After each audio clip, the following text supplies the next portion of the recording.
me, cause baby, I'm on hiatus. I'm on hiatus.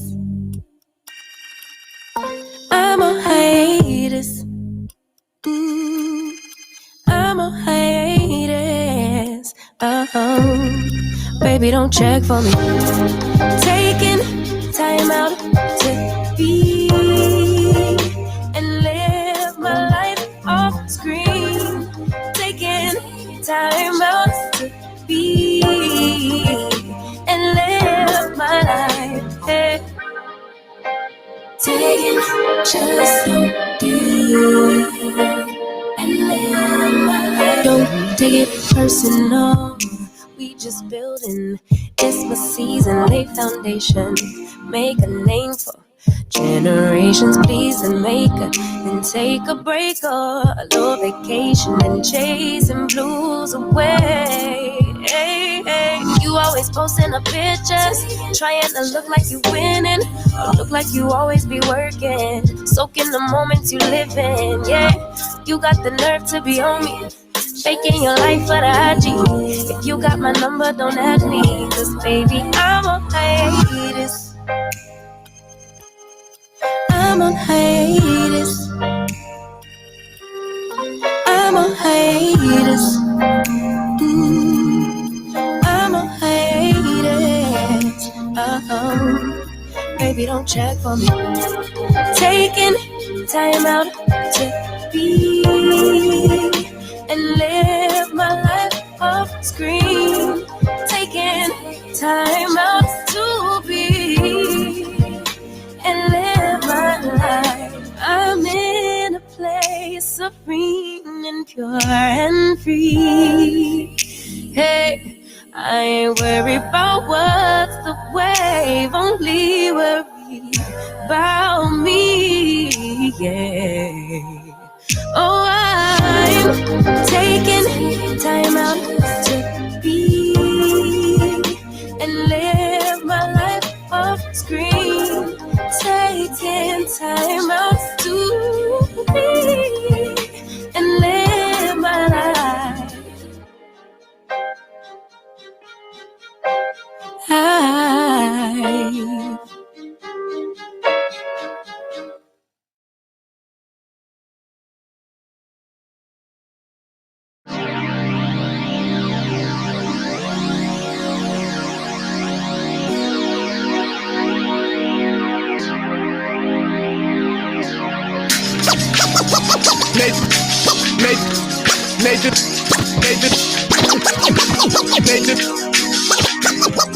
NationIvey.com. Mr. Ivey know the show must go on. As far as Cincinnati, man, I put on. Tunes made another flame beat for me to cook on. Raised arms, close this year, too strong. Team AI, chop it up at the chop shop. Top notch with the king flow, the hot shot. Top squats in, listen to the real. Jumping like hopscotch, nobody harder than, oh no, think not. Not only citywide, but nationwide. Superlative, keep it locked like them Haitian guys. Put the truth in the airwaves, we talk about it. Brand new like the templates, let's be about it. Who got the info by the AM? Jono be the rapper, got them jamming when they play him. Staying in my lane, they ain't gotta okay him. Who the host with the scoop? Yeah, they gon' say him. Ivey, so superlative like a bag of drippos. Show you where the Brits at, Cincinnati Reds at. One time where my people at. Team NI where my people at. It's the 513, yeah, you know the flow. What's the word, Nate? Let them know the show. One time where my people at. Team NI where my people at.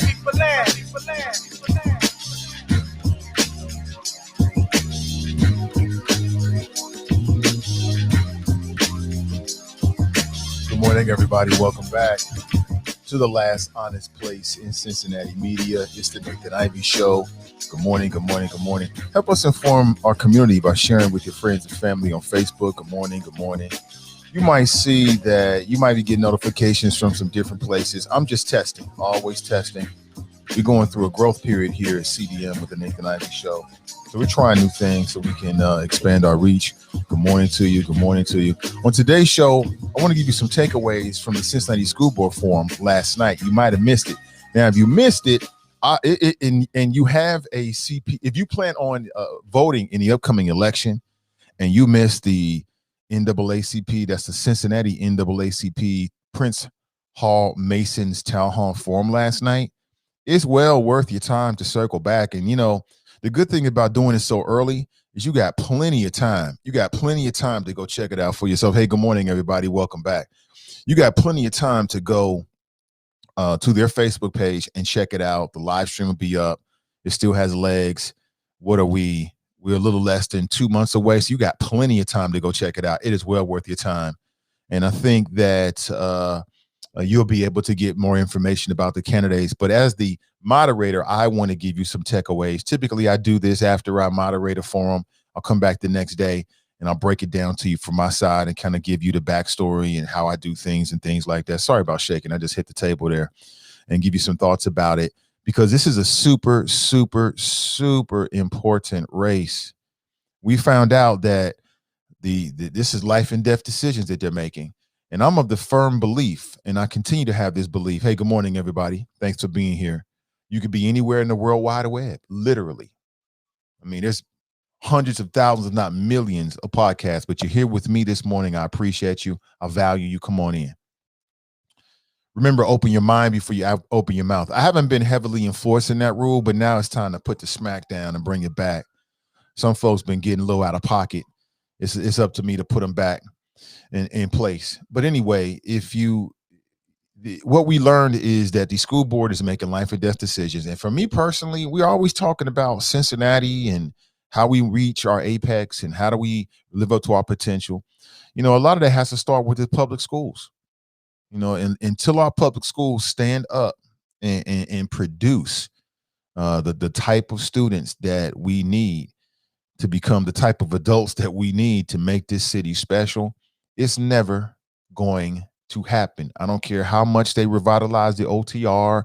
I don't care if FC Cincinnati wins the World Cup or whatever the hell it is. It doesn't really matter until we start producing the type of product from our Cincinnati public schools.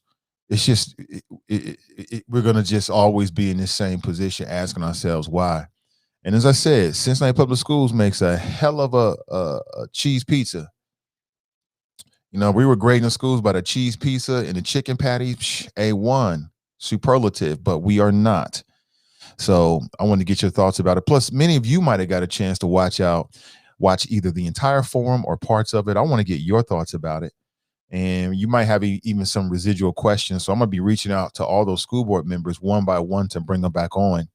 And I'm glad I did it this way, because now we don't have to waste a lot of time, with who you are and all this kind of stuff. I can just take what I learned about the candidates from the forum and we can hit the ground running during the interview. So we ain't got to start from first base. We can start on second base or third base, so to speak, as we drive this election home.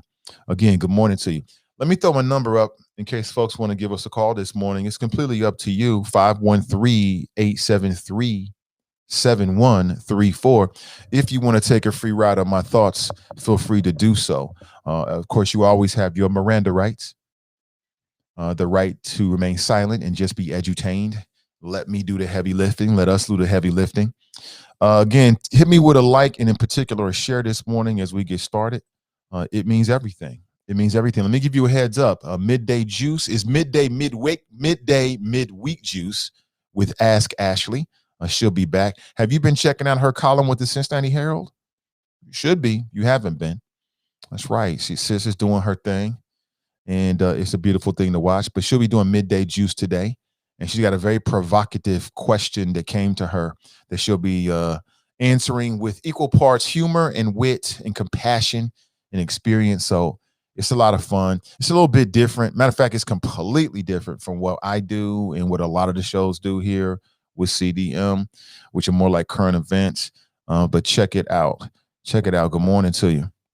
What's up to my people on Spreaker? Good morning to you. To all the choppers on the Spreaker network. Hope you're doing well. This is some folks that just like to check out the audio. Yeah, cool. I get it, depending on your lifestyle. What's up to my people on the TuneIn app? What's up, TuneIn folks? How you doing? Hope you're doing well. Yes, good morning to you. Hope you're doing well. To my people on YouTube, what's up to my YouTube folks? Hope you're doing well. Yeah. Good morning to you. Adele writes, Nate, I bet Drop don't call in today. Yeah, Larry Elder got trounced. And it just goes to show you that the people who voted in the California recall are smart, intelligent people. Larry Elder would have been the worst thing for California. He would have been worse than a drought. It would have been a drought. It would have been bad for melanated people. It just would have been bad. And his politics is some dumb-ish. He's a blackface for white supremacy. And Gavin Newsom will remain the governor of California. And all these theories about, well, how could they have a recall in a blue state? Stop it. Stop it. So that's over with. Glad to see it. Sarah writes, a little annoyed by two forums going on at the same time. Oh, there was another forum? I had no idea. What was the second forum? Sarah, good morning to you. I had no idea. I was oblivious. I get like that when I'm doing. I don't really pay attention to what other people are doing. I focus on me. So I had no idea. What was the other forum? Was it city council forum, something like that? I don't know. Hey, what's up, Courtney? Courtney, hey, thank you so much, Courtney. I appreciate it. I need that, man. I've been doing this for a long time, and sometimes you get jaded. You don't know if people really like what you do all the time. So I appreciate that. Thank you so much. And just as I thought, driving with the kids to middle school. So I really got to control the language and for my peoples. I can express myself quite well without the language. But again, I'm an emotional person. That's what makes me good at what I do. I get caught up in the moment, and I am 100% an adult, and I love it. I revel in being an adult and all the things that means, all the creature comforts and pleasures that come with being an adult. I 100% love it, but I will check myself. Thank you for reminding me. Thank you. I need that. Driving with the babies. I hope they have a great day of school today.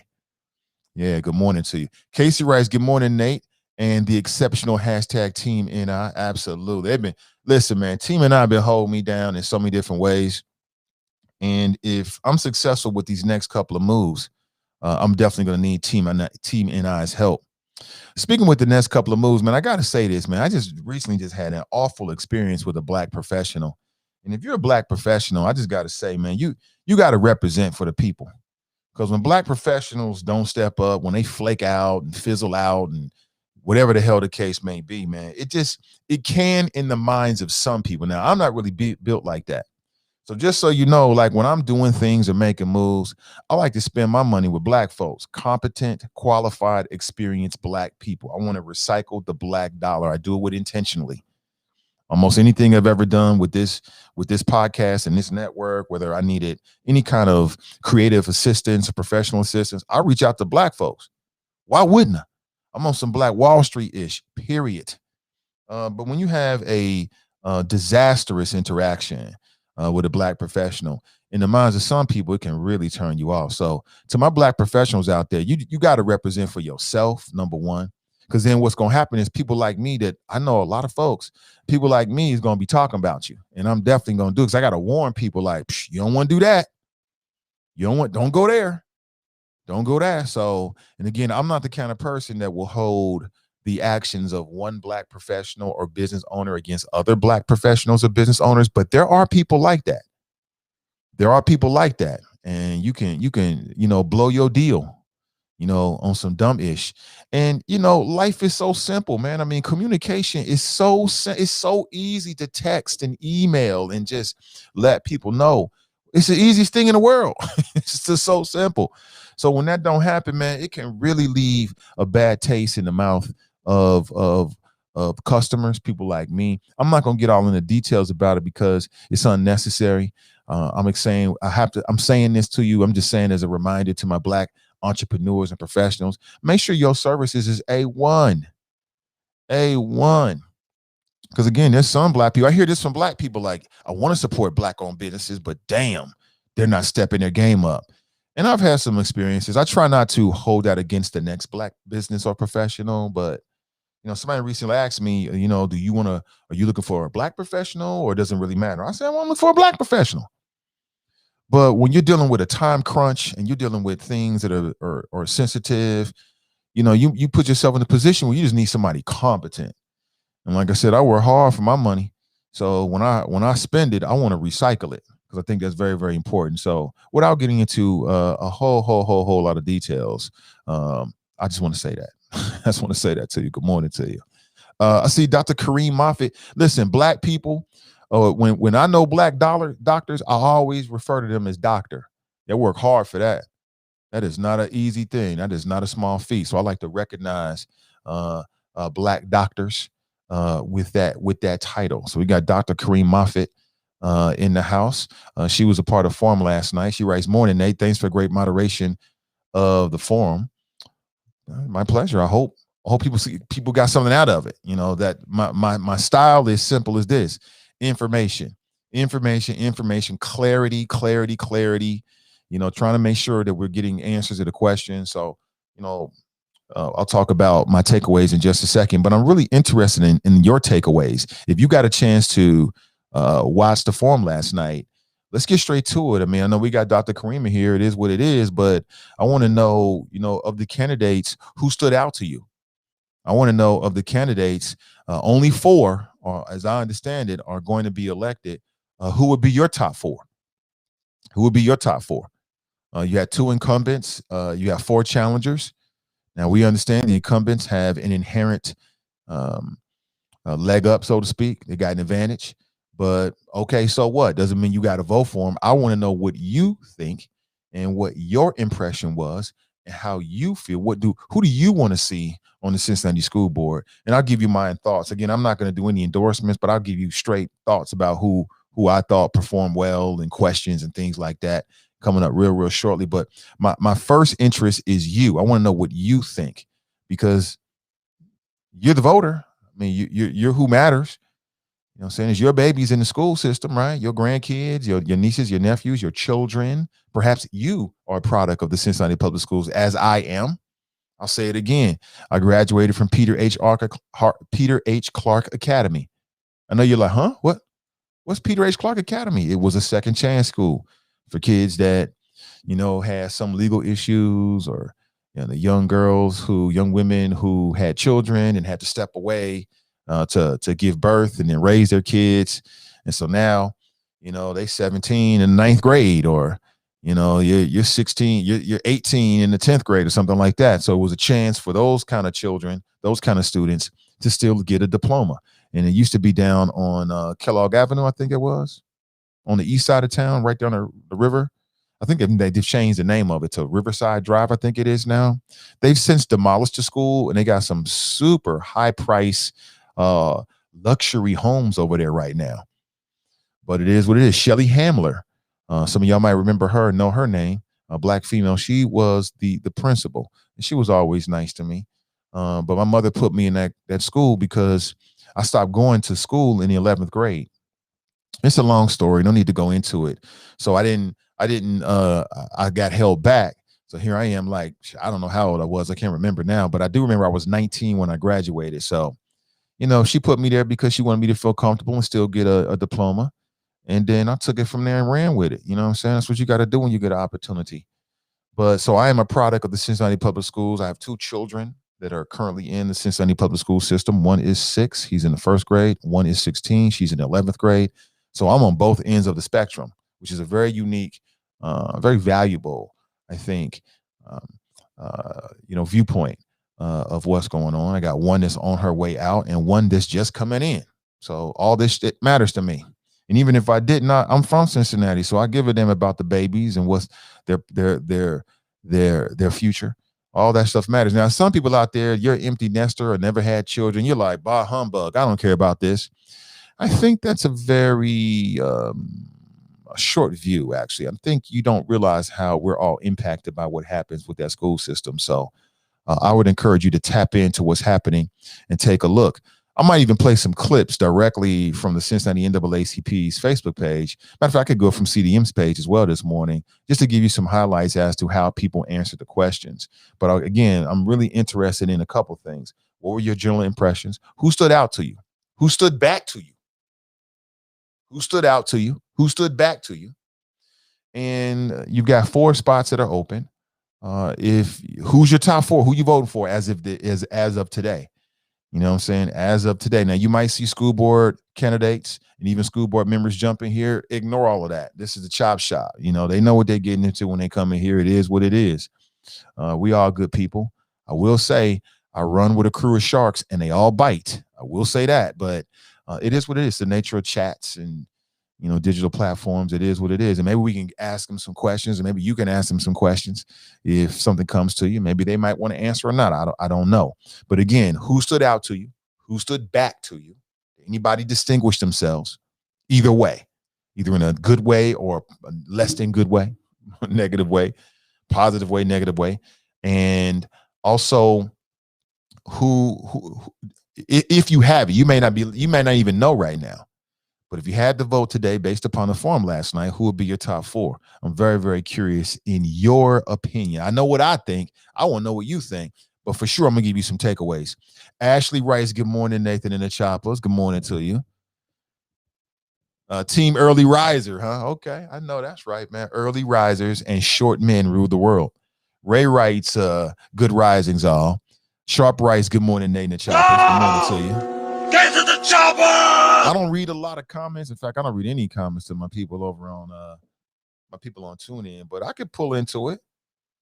Look, if my people in TuneIn let their voice be heard and let me know, like, yo, you forgetting about us, I would do that. I would go to TuneIn. Just let me know. If you're on the TuneIn app and you listen there primarily, and maybe you've been leaving chat over there, I never check it. I fully admit it. Then just let me know. Hit me up with a message, and I'll start paying more attention to it. But let me go straight to the Choppers. Cruther writes, good morning, Choppers. Good morning to you. Anthony writes, morning, Chop Shop. Good morning. Sarah writes, I like Mike, as in Mike Morosky. I like Mike. That Mike Morosky should use that, actually. If my name was Mike and I was in the public, I go back and look at everything Michael Jordan did and recreate it, and if not recreate, repurpose. I repurpose it. Sarah writes, grand risings, family. Good morning to you, Sarah. Brandy writes, greetings. Again, Sarah writes, not again, but I'm reading for the second time. A little annoyed, 2 forums going on at the same time. What was the 2 forums? What was the second forum? What was the second forum? I just don't know. It couldn't have been school board because we had the school board candidates with us. So was it either mayoral? Or more likely, I'm thinking it was city council, which, by the way, city council forum coming up tonight. I will be your moderator. I know you're sick to death of me, but I'll be the moderator. That's the wrong one. But I'll be your moderator. Let me see if I can point at the one they have, the flyer they have for tonight. I'll be your moderator tonight as well. And I believe we've got 6 city council candidates. I believe that's what it is. Let me put my schedule out. I'm doing the first one. I believe that Lincoln Ware is doing the second one. I'm not sure after that. I may do more. I'm not sure. Got to figure out some things with the schedule. But again, tonight at 6 p.m. You see, I think it is right here. Yeah, here it is. Tonight at 6 p.m. Tonight at 6 p.m. Virtual Town Hall Forum. My Vote Matters series. Tonight, we'll be talking with city council members Logan Simmering, Rob Harris II, Brian Gary, Tierria Powell, Gallon G. Gordon, and Tom Brinkman Jr. Yeah, I've read that he's like an arch conservatives, and the Democrats don't like him or something like that. So I'm sure it'll be very, very interesting. There's a few people on here that I'm familiar with. There's a few people I'm familiar with on here, just a few, but it should be interesting. So I'll be prepping throughout the day, getting ready for this. I'm pretty much there with it, but so to make sure that we can have a forum that people can get something out of should be interesting. I wonder how much the word corruption is going to come up tonight. Corruption. I'll be honest with you. I'm always suspicious of council members. Or should I say, I am suspicious of council members as on some anti-corruption type ish. If that's the only thing you got to say, I'm suspicious of you. It seems very opportunistic. And for me, city council, the black folks that I know are not talking about corruption. They're talking about kitchen table issues. But, you know, if you're one of these politicians that's just looking for an easy way, something to think of, something to talk about that's easy, then talking about corruption is real easy. It's real easy. Corruption, I'm not gonna get caught by the feds. Vote for me. I'm like, can we raise the bar just a little bit more? Can we raise the bar just a little bit more? But we'll get to that later. Right now, what did you think about the school board? Last night we had Mary Weinberg-Oley, Mike Murawski, Dr. Kareem Moffitt, Brandon Craig, Pamela Bowers, Gary Favors. Who stood out to you? Who stood back to you? Who were you? Were you impressed? Is it fair to say you were impressed last night? Is that fair to say? I don't know. Only 4 of them will go to the school board. 2 are incumbents. If you don't know, the 2 incumbents are Mike Murawski and Pamela Bowers. So that means there's going to be at least 2 new faces on the school board. Okay, at least. Now, not to assume that just because you're an incumbent that you're automatically going to be reelected, but let's just say they got an advantage. But it comes down to the people. There might be some people that's like, bump the incumbents because I don't like the way y'all been acting over the last year or so. Okay, that's your opinion. That's your opinion. But if you had to choose today, based upon the form last night or whatever other information you might have, who would be your 4? Who would be your 4? I'm very, very curious. In your opinion is what matters to me this morning. 513-873-7134. So, let that marinate a little bit. Think about it, and then tell me what you think. I'm going to give you some news that perhaps you can use that's happened within the last 24 hours. And, of course, on the national level, the big news is California rejects the recall. It was a blowout for Gavin Newsom last night, an absolute blowout. He slayed the field. All this talk about Larry Elder, he slayed Larry Elder so badly that now people on Twitter are giving Larry Elder the business. They're giving him the business on Twitter. I'll put some of the tweets up for you perhaps this morning. They're giving him the business. But this is from the Huffington Post. Of course, this is above the fold, the digital fold, so to speak, on their website. Let's click on and see what happens. Yeah, he survived a Republican-led effort to oust him from office a year earlier. And people try to make it seem like it was Democrats that wanted to get rid of him. No, this was a Republican effort to try to get rid of a Democrat in a blue state. That's what it always was. That's what it is. So I don't know. Drop. See, in California right now, it's like 4:27, I think. They're 3 hours behind us. So this 4:27, he probably sleeping because he ain't got no job. He retired. He smokes a lot of legal marijuana. He gets it brought to the house. I'm not telling his business. He told us on the air many times. He's proud of that. Love it. Speaking of that, I got some guests lined up, and we're going to have a conversation real soon about the efforts to expand marijuana refineries and the legal marijuana trade here in Ohio.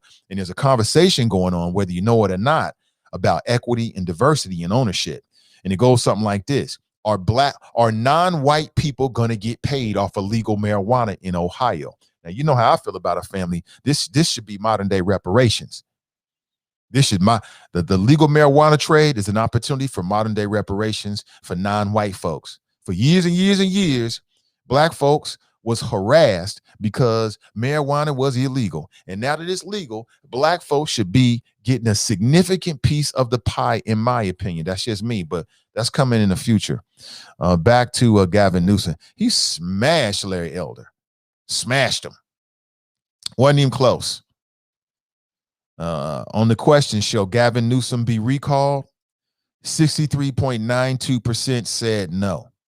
And the reason why is because there really were no good candidates. Larry Elder got the most votes of all of the Republicans. He only came in with 45.15% of that vote, which amounted to about 237,000 votes. Meanwhile, it just didn't work. So yeah, 2 questions. Shall Gavin Newsom be recalled? And who shall succeed Gavin Newsom if he is recalled? But this just goes to show you on some level just how big time the Republican Party is when they make moves. Like, it didn't work in California, but it just goes to show you how big time they're shooting for the stars.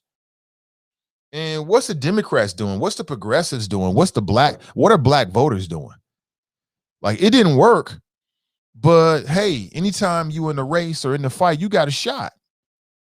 Didn't work this time, but it just goes to show you how Republicans across the country are operating. And so my question is, what are the Democrats doing? What are progressives doing? What are black voters doing? It's just a question. I don't know. You tell me. 513-873-7134. Who won Versus last night? Versus has become like a new cultural thing. It was Fat Joe and Ja Rule. I heard that Ashanti and her lovely self showed up.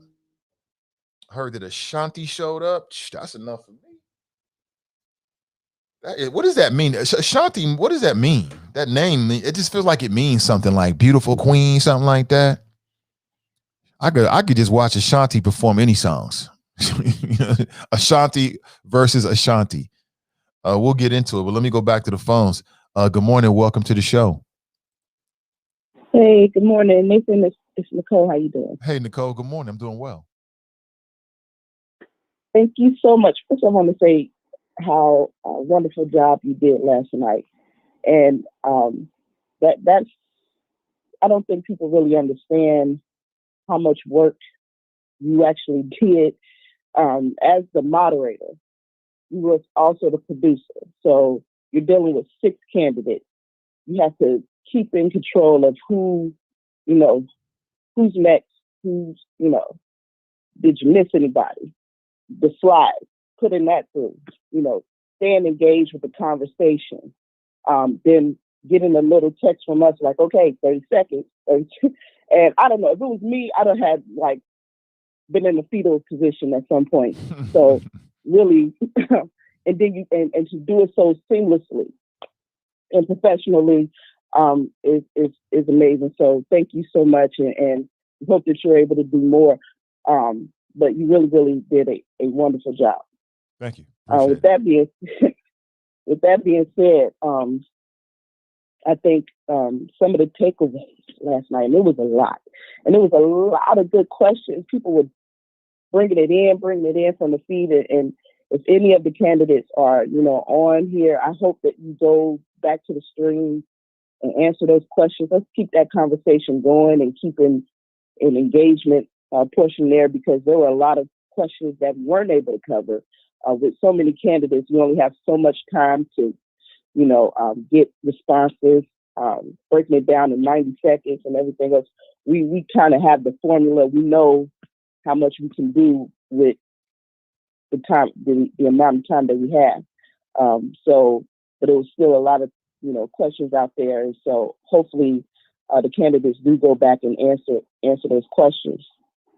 But some of the things that kind of surprised me, one of the questions when we asked, in regards to remote learning and, and the color-coded system and how that just kind of got abandoned at some point. Like, we had a standard and then somehow it just seemed out of the window. And, to our surprise, there was no plan to ever have a backup for remote learning. It was always going to be in-person gun-ho, despite all the developments with the Delta variant and how everything is progressively going, backwards. And so I was very surprised by that. And even to this point, no real thought or consideration for that. And even to hear the Cincinnati Digital Academy being the only option, and then just to hear so many other candidates saying, that should have never just been the only option. That they needed to expand on that. And you had the whole summer. To really, develop those models and make it, more efficient and have more options there. So parents and families didn't feel funneled into one situation if they wanted to keep their kids safe. Children right now outpace adults in new infections of COVID. Hospitalizations are up everywhere. It just don't make any sense. And when they talk about their model of children first and their, health and vitality and everything else, how do you say that? And you have no, plans that really safeguard them from that. If infections get out of control, there's no standard around that. And that was just unbelievable to me.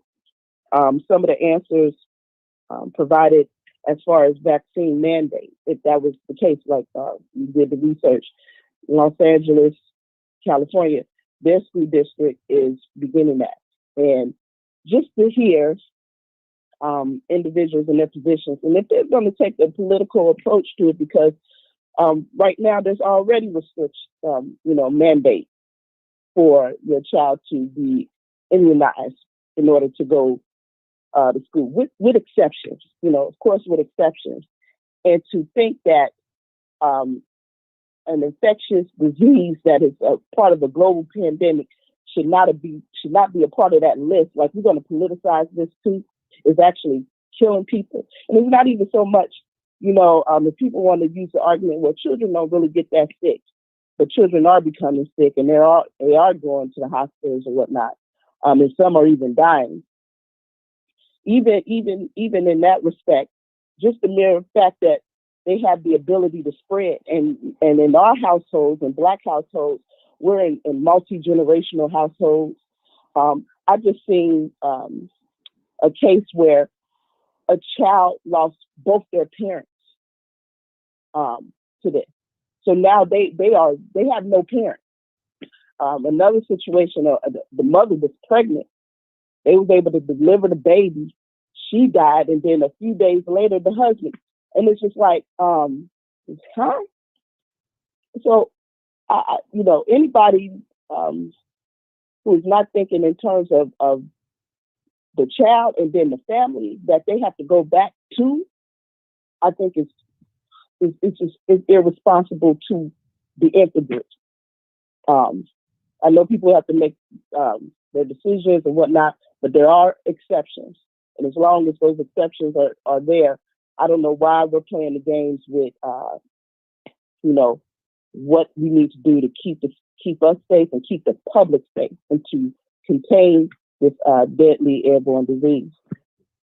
Let me see here. What else? The Gavin Newsom. I was watching that last night as well, and I really loved his speech. It looked like, he was always in the midst of breaking down in tears, like, his eyes was all glossy and whatever.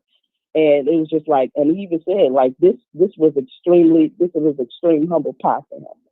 And, for me, I'm just thinking like, we need recall measures everywhere. I'm glad that they kept their governor, and, that they didn't, at the conservatives push to, pull him out of there. In almost every, part of the country, there's some sort of, takeover control because they're mad about, not having Trump as president. So now it's just like whatever they can do on every level where they have power, they're just trying to, be extreme about it. But I'm glad that was an epic fail.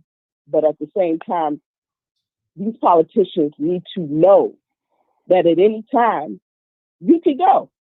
And I think recall measures should be in for a lot of governors and really a lot of positions, because some people do get real comfortable in their position and feel and forget the reason why they are there. And just to see how his response and how he had to fight, really fight for this, because it could have went the other way. Surprisingly, luckily it didn't. And so, I think it's going to change the way he legislates and do things. And it's really just the biggest piece to hold him accountable. And so I think we need to, whatever they're doing in California, we need to look into it in Ohio, and not just in the governor's position, but in multiple positions. So I'm going to be looking into that. It's time for some recalls on multiple levels. But I ain't going to hold anything up. Make sure you all are coming in tonight, 6 p.m. We're starting a little bit earlier. We did 6:30 yesterday because that was the idea when we were going to do it in person, and we were thinking about, give people time to, beat the traffic and get to this place. But all the virtual starts at 6 p.m. and it should be done by 8, and I should be really, really good. So thank you again, and that's all I got. All right, thank you for the call. That's TNT. She's the first president or first vice president of the Cincinnati NAACP. Yeah, and it's just fun for me. I enjoy it. Again, anything for the community, anything that can push the needle in terms of getting more information out there, I'm with it. I'm with it 100%. So I appreciate it. She did say that, yeah. So right now, currently, there are no black males on the Cincinnati school board. There are no black males on the Cincinnati school board currently.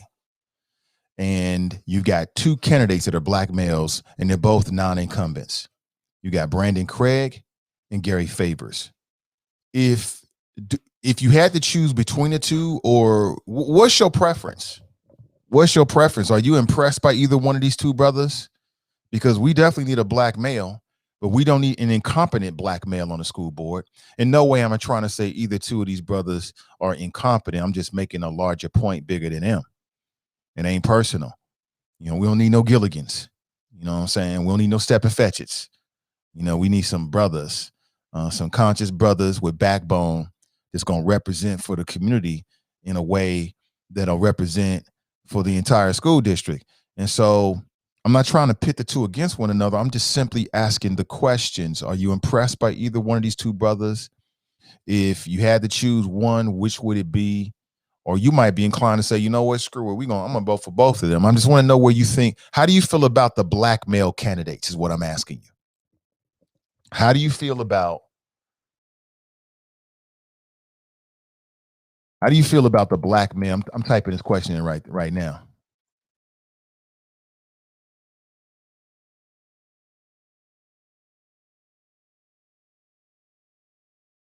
Need to know. How do you feel about the black male candidates that are running right now? I'd like to know. Speaking of one, Gary Favors, his answer, his response to a question about vaccine mandates was quite interesting. He said, I ain't for none of them. That's for the kids, not any of them. And I thought that was interesting considering that you got vaccine requirements, should I say, already put in place. Your kid just can't walk into Cincinnati public schools and not take any vaccines. Your children did it. My children did it. You did it. So why is this any different? And the FDA has already approved the Pfizer vaccine. I thought it was quite interesting. I thought, like TNT said, it became very political. I know some other people like Dr. Kareem Moffitt kind of jumped on that and said, you know, I kind of feel the same way. So I asked two questions last night. One, so some of this stuff, when you're doing a form, you never did it, you know, you prepare, right? You want to know everything you can about the candidates, and I do my due diligence. I go to every website, I go to their Facebook, every social media post. I go back for years. I'm just sitting here, just going back for years, every post. If they've done any op-ed pieces, if they've been on any other talk shows, I'm watching because I want to know what the answer is before they even ask some questions, quite honestly. However, even when you do that kind of prep, there'll be things that happen in the moment that come up, and you got to be able to veer off, right? And go off the script when necessary to either ask for a follow-up or a question might come up. And I want to make sure that, you know, my style is try to ask everybody the same question. So the question originally was about, you know, would you support a vaccine mandate requirement for eligible students? But of course, this week, CPS voted for a vaccine requirement for all staff. So I'm curious, for the non-incumbents, if you were on school board, would you have voted for it? That gives us information, okay, as much information. Let's go back as possible. Let's go back to the phones. Good morning. Welcome to the show. Good morning, comrade. Hey, what's up, Black Russia? I'm chilling. What's happening? I can't complain, brother. What's on your mind? Well, I watched a little bit of the school board debate. Not much of it. I probably did about a couple of minutes, not because of you or nothing like that, but I pretty much had my mind made up when I seen that it was about COVID. I'm only voting for Gary Favors. That's the only person I see that's fit right now to go in there and lead right now as a black man. So that's my perspective on the school board race. You can vote for up to 4, but you know, it's the same concept of city council. The shorter your ballot, the more powerful your ballot. I only got one person in mind, Gary Favors. Okay. Why is that? Well, like I said, you know, I know you said this too before. There's no African American male representation on the school board currently. And if that's important, and if you listen to what Gary's had to say, because this is his first time running, he's run before. You know the brother, he's really had the heart for the community, especially the young men, the young black men in Cincinnati Public School. He's been there 20 years. I just think he has the experience. He's seen a lot. Army vet. You know, I'm cool. That's a safe pick for me, Gary Favorite. Mm-hmm. Everybody else is kind of like, I'm cool on everybody. I like half of them, but you know, Morosky, I'm not voting for him. He's got to go to me. He's the worst. But you know, I really didn't call too much about that. I actually called to agree with TNT on some level about recall measures. You know, like we hardly agree on anything, but we'll agree on recall measures. Guess what? That's on the ballot here in November in Cincinnati for the mayor. For the mayor, right? But why not city council? Right. Well, city council's been in the area 2 years. I mean, you got 2 years to kind of fill it out. I mean, recalling a city council member in the middle of a 2-year term is kind of rough. We'll have elections every year instead of you got them every other year for city council. That's the reason we went back from 4 years to 2 years. If we had kept 4 years on some levels, I would have agreed with recall on 4 years. You know, but since we back to 2, which I think is good policy, there's no need to recall the city council. The mayor's sitting for 4. If he's tripping or she's tripping, you know, to have the ability to pull them back is cool. Plus the pocket veto's coming off the table. I mean, issue 3 is a good issue to me. I'm voting yes on it. So, I mean, I think if TNT is, you know, considering herself to be an LCP leader, she needs to educate herself on issue 3 because I think she'll agree with that. If she just said she wants a recall measure, hey, sign up for issue 3. I'm with that. And I didn't know if you've seen this or not, but this came out like overnight. You see Jason Williams' piece about the Democrats locally? This morning about Tom Brinkman? Yeah. Yeah, I read it. What do you think about it? I mean, I think Jason Williams is spot on. The Democrats are just playing this all wrong. The whole situation, they're playing it all wrong.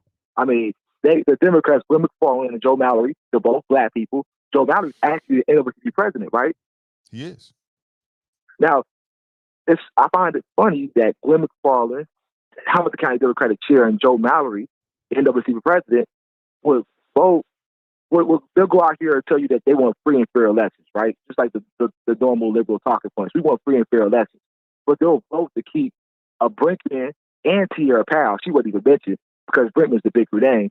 But the 2 black people on board of elections, which I don't know if that's even happened before in life, they'll vote to keep people off the ballot, then scream free and fair elections. But then I looked at the article. They said AFTAB had the same problem, the same issue with the signatures, and they voted to put him on the ballot, probably because they were desperate to make sure the Democrats kept a mayoral seat. I'm looking at the hypocrisy in the Democratic Party. It's like I'm fed up, bro. I'm totally fed up. It's ridiculous. Why vote for AFTAB to get on the ballot when you got the same issue Brinkman don't? Just because you don't want Brinkman on there. Plus, then they disclosed that that Cecil Thomas and Paul DeMarco, P.C. Sittenfield's boy, is out here trying to sue to stop the issue that people signed the petition to get on the ballot from even getting to the people. After the city said it was okay with it, then the city jumped in and said, no, don't put it on the ballot. Man, these Democrats are trash, bro. Total trash can. People need to read up on what's going on here in the city, man. I know people like Gavin Newsom. He's a nice, shiny object. He way out in California. He got 63% not to get recalled. So it really wasn't a race against him and Larry Elder. It was a race against whether or not they want to recall him or not. If people want to keep him, that's the prerogative. But, you know, the left coast going to do what it do. But people need to be watching what's going on in their backyard. You know, people say they want recall provisions and stuff like that. They're looking at California and not even talking about they got a recall provision going on right underneath their nose. We got to do better, y'all. I'm going to holler at you, comrade. All right, appreciate the call. Something to think about. Appreciate the call. I disagree, though. For me, I was in favor of 4-year terms with the recall. I thought the weakest part of 4-year terms for city council is they didn't have a recall provision. Oh, okay. Appreciate the love. Thanks. Yeah, to me, that was my opinion. You know, I think 2 years, if you look at 2 years, what happens is essentially council members are perpetually in campaign mode all the time. You know, a year into your campaign, you're looking at running a year after that. So 6 months later, you're running. You're always in campaign mode. And I don't think that the people win. I don't think we get the best out of council when they're perpetually in campaign mode. And that doesn't really service the people because the vast majority of people are not donors. So that services the donor class in Cincinnati. You know what I'm saying? The donor class. And who is that? The developers, the big money folks. So to me, this feels like it gives them more control over city council because council candidates got to continually go back to them for them dollars to run again. I thought the 4-year terms made a lot more sense with a recall measure. That was the biggest issue. Personally, to piggyback off of what TNT said, I'm in favor of recall measures for every elected official in the state of Ohio. I don't care what you're running for. You could be on the school board, you can be on city council, and we can debate as to whether you need a recall with 2-year terms or not. I would say, how long do you want to suffer a fool? I don't have a lot of patience these days. I don't want to suffer a fool for 2 years. I want to get you up out of here and get somebody else in here. I ain't got time for the antics. I don't want to go to the circus for 2 years. So I'm in favor of a recall measure for each and every elected official throughout the state of Ohio, the county, Hamilton County, the city. I don't care what it is, auditor, treasurer, a dog catcher, street cleaner. I don't care what it is. If it's an elected official, of course, I'm just making up some stuff there, then the people should have the right to say, you know what, you on some Gilligan-ish. Oh, Bob Denver it is. Okay, we out of here. We don't got time for this. Because time is money. Time is money. So he says the only person he's voting for is for Gary Favors. That's his right. That's his right. And I agree with what he said about the less you vote for, the more powerful your ballot. I get it. I understand that 100%. But what do you think? So I got a lot of questions. Number one, what are your takeaways from the school board forum? Who stood out for you? Who stood back to you, in your opinion? Did anybody distinguish themselves? Were you impressed by anyone? Did the forum change your mind or anything like that about a candidate, or maybe educate you about a candidate? You got 6 candidates, 2 incumbents, 4 challengers who are non-incumbents. None of them have been on the school board before. What do you think about Mary Weinberg Oley? And I only bring her out because she is a teacher. How valuable is that, in your opinion? How valuable is that? What is that what we need on the school board? Do we need a current Cincinnati public school teacher who's also on the school board? You tell me. 513-873-7134 if you want to share your thoughts. I'd like to know. Marsha writes, the city council candidates were hosted by the League of Women Voters in Cincinnati area, Urban League of Southwest Ohio, and Women's City Club. We focus on policing and racism. We hosted on 2 nights, September 9th and 14th, total of 28 candidates. Okay, props to all the folks involved. Again, anybody that's doing anything to educate our community, I'm with you 100%. It just so happens it fell on the same night. But if it was virtual, was it virtual? Well, if it's virtual, that means that both recorded and accessible. Okay, so it's on the YouTube channel. Okay, great. Great. She writes, we have to do a better job of calendar coordination in the future. Yeah, you know, when you know better, you do better, Marsha. It is what it is. But I'm glad that it's recorded because people can go check it out. They can go to their YouTube page. She says it's on the League of Women Voters YouTube channel. I'll go check it out. Matter of fact, I'll be checking out today as I'm finishing my prep and sharpening my knives for tonight's forum. And I'll probably get some valuable insight from it. And again, that's my style. My style, I want to be over-prepared. I want to know, I damn near want to know what they're going to say before it comes out of their mouth. Because when you can anticipate what someone's going to say, then you know where to veer off. You know how to approach it. You know, it's all about the question. Speaking of which, man, there was one thing that stood out to me in terms of one takeaway. And this was a question that I've primarily put for the incumbents because they're on the school board. And that was the question about Gabriel Taye. Did you notice how they acted? I'm talking about Mike Morosky and Pamela Bowers. It was stumble bumble time for a second there. And I understand it's sensitive and it's legal because their names are on the lawsuit and all this kind of stuff. But that's the reason why I crafted my question the way that I did. I did not ask them anything about the particulars of the case. My question was, and I think I asked this because I genuinely don't know. And if I don't know, I have to assume there's a lot of people out there that don't know. And that is, well, if you don't know, let me give you the backup. I still got my notes right here. The question was about Gabriel Taye. I started this way. Gabriel Taye was an 8-year-old student who attended Carson Elementary until his suicide in January 7th in 2017. His mother sued CPS. This year, it was announced that CPS reached a settlement with the family. These are all facts. The settlement came 5 months after the 6th U.S. Circuit Court of Appeals unanimously rejected the district's motion to dismiss the lawsuit. Facts. In its opinion, the court said that the alleged actions of the Carson School nurse and administrators were egregious and clearly reckless. I'll be honest with you. And one takeaway I got last night is, when we're talking about reforms and we're talking about things that needs to change, we focusing on SROs. But one thing, and I picked this up from the folks last night, is we're not talking enough about administrators. We're not talking enough about principals and assistant principals and the roles and the decisions and their behaviors and their attitudes and all of this, especially when it comes to the over-disciplining of Black students. And the one thing I picked up from last night is that a lot of the candidates, including incumbents, in my opinion, really ain't focusing on that at all. Those are the folks that are making the decisions. So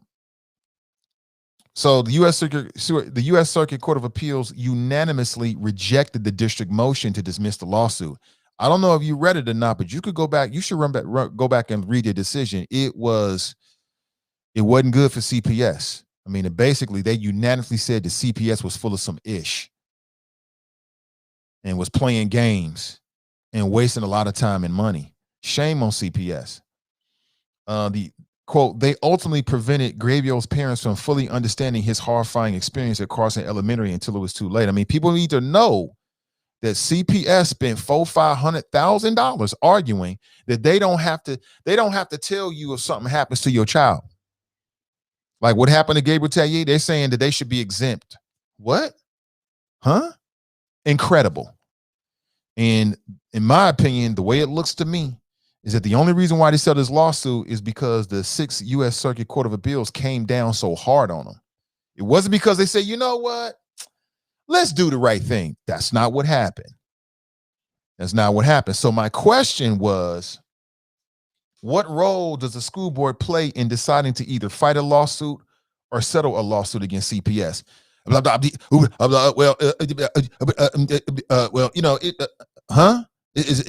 asking you about the case. I'm not asking you about your opinion. I'm asking, what is the role of the school board? And we're having a school board forum. That should be an easy question. And it took a minute between Mike and Pamela. I got to be real with you. It took a minute for me to get to this. And they give us we know that the council, the general council, is going to give you some recommendation. We already know that. But finally it came out. It's the school board that makes that decision. I want people to know. Okay. Now, as I understand it, this predates both of them. I don't think either one of them were on the school board when this situation happened, but they were on throughout the lawsuit. And I don't know the details, but ostensibly they were making decisions about that. And that was a terrible decision to fight that lawsuit.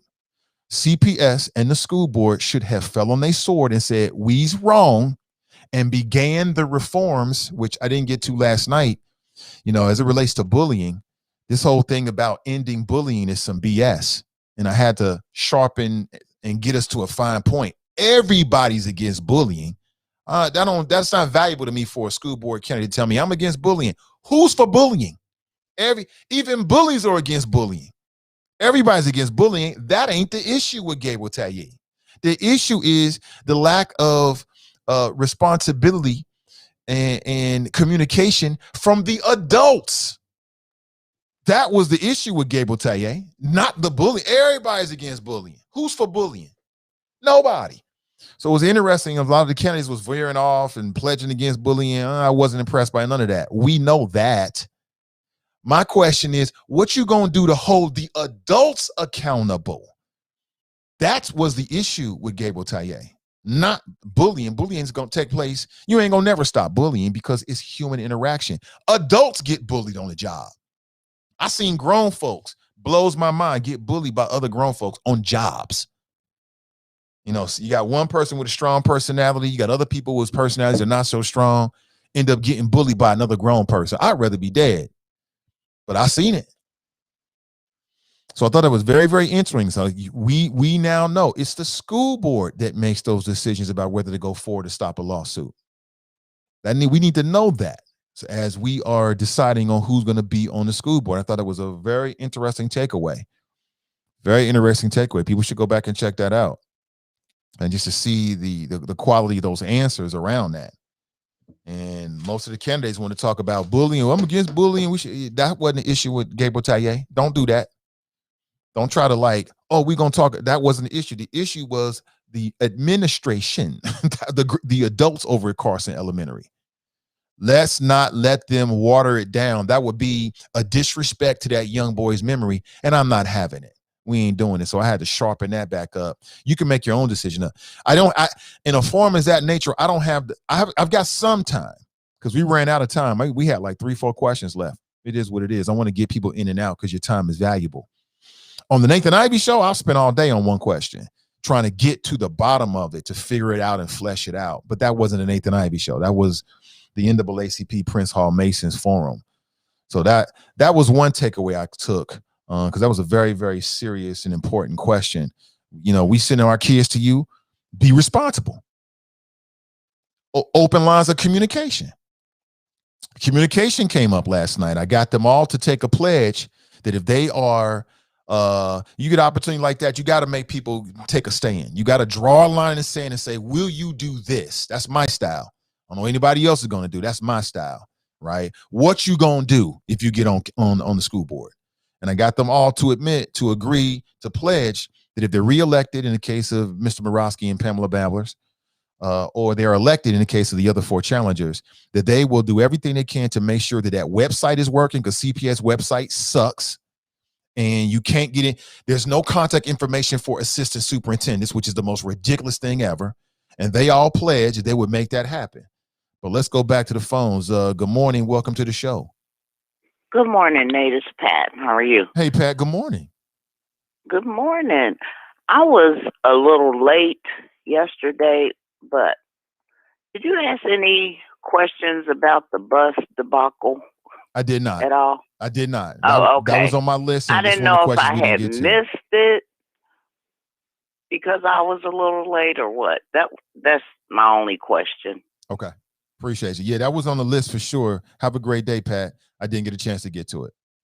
Did not get a chance to get to it.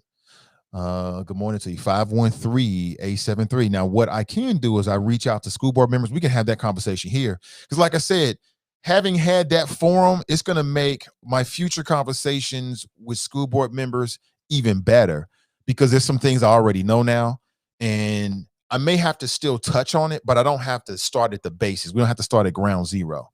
And I can also hit the things that we didn't hit. So I certainly will. So good morning to you again. What were your takeaways if you watched it? Anybody stand out? Anybody step back?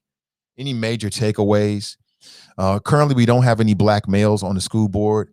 Right now, you've got 2 black male candidates, Brandon Craig and Gary Favors. Did any one of those brothers distinguish themselves, or both? How do you feel about it? If you had to vote today based upon all the information that you have, who would be your 4? I'm just curious if you can share with me, just for the conversation.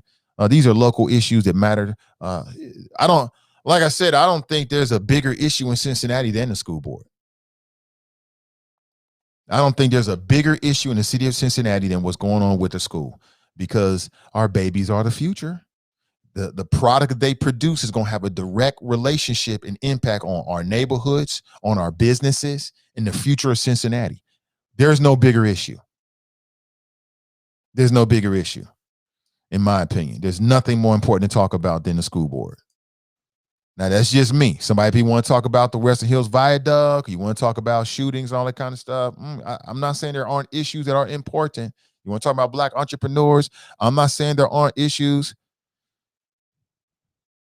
that are important, but I'm just telling you. Yeah, something's coming up right now. I see Deanna just like to post in the friends page. Listen, to all the people posting the friends page, I love each and every one of you. Please continue to post. It keeps me up to date and it keeps the conversation going. Facebook has been sending me messages. And I think if you're the admin of any group, they're probably sending all the admins messages, because Facebook is super scary right now, because they don't want to be regulated by the federal government. And so they're running around trying to prove that they can regulate themselves, so that the Democrats and the Republicans don't posse up and start putting some restrictions on them. They don't want oversight. So they're going overboard. That's why you're seeing a lot of people getting impeded, put in Facebook jail, and If you're the admin of a Facebook group that gets some traffic, you're probably getting super messages. So they sent me a couple messages a week about things that people have been posting. And so what I would just say is, and that it not being factual. Now they let Trump go on for years and years and years before they cut him off. Now they want to come down super hard on the common man, the working man, you and me, right? Out of here with this. But it is what it is. So just be careful, whether it's in the friends page or anywhere, any group. Just be careful about what you post and make sure that, like if you post something and you go back and you see a notification, just delete it. Because what they'll do, what they're threatening is they'll shut the whole group down. They'll shut the whole group down to prove to the Republicans, Ted Cruz and the Republicans, that they can self-regulate and that they're not going to be unfair to Republicans and all this other kind of nonsense. That's why a lot of black folks and people that be on that black ish is being put in Facebook jail, because Facebook is trying to prove to Congress that they don't need to be regulated. So just a word to the wise. Sean writes, where is Dribble at? I don't know. It's still early. Right now, it's 5 a.m. on the West Coast. So, Drop, I won't call the brother Dribble, is probably, slumbering right now. He's sleeping off that blunt he was smoking last night. Seriously, he said it. Good morning to you. Casey's in the house. She writes, good morning, Nate, and the exceptional team. And I think I read that for the second time, but I'm down with it. Dale writes, good morning, Choppers. Good morning to you. Jenny writes, good morning.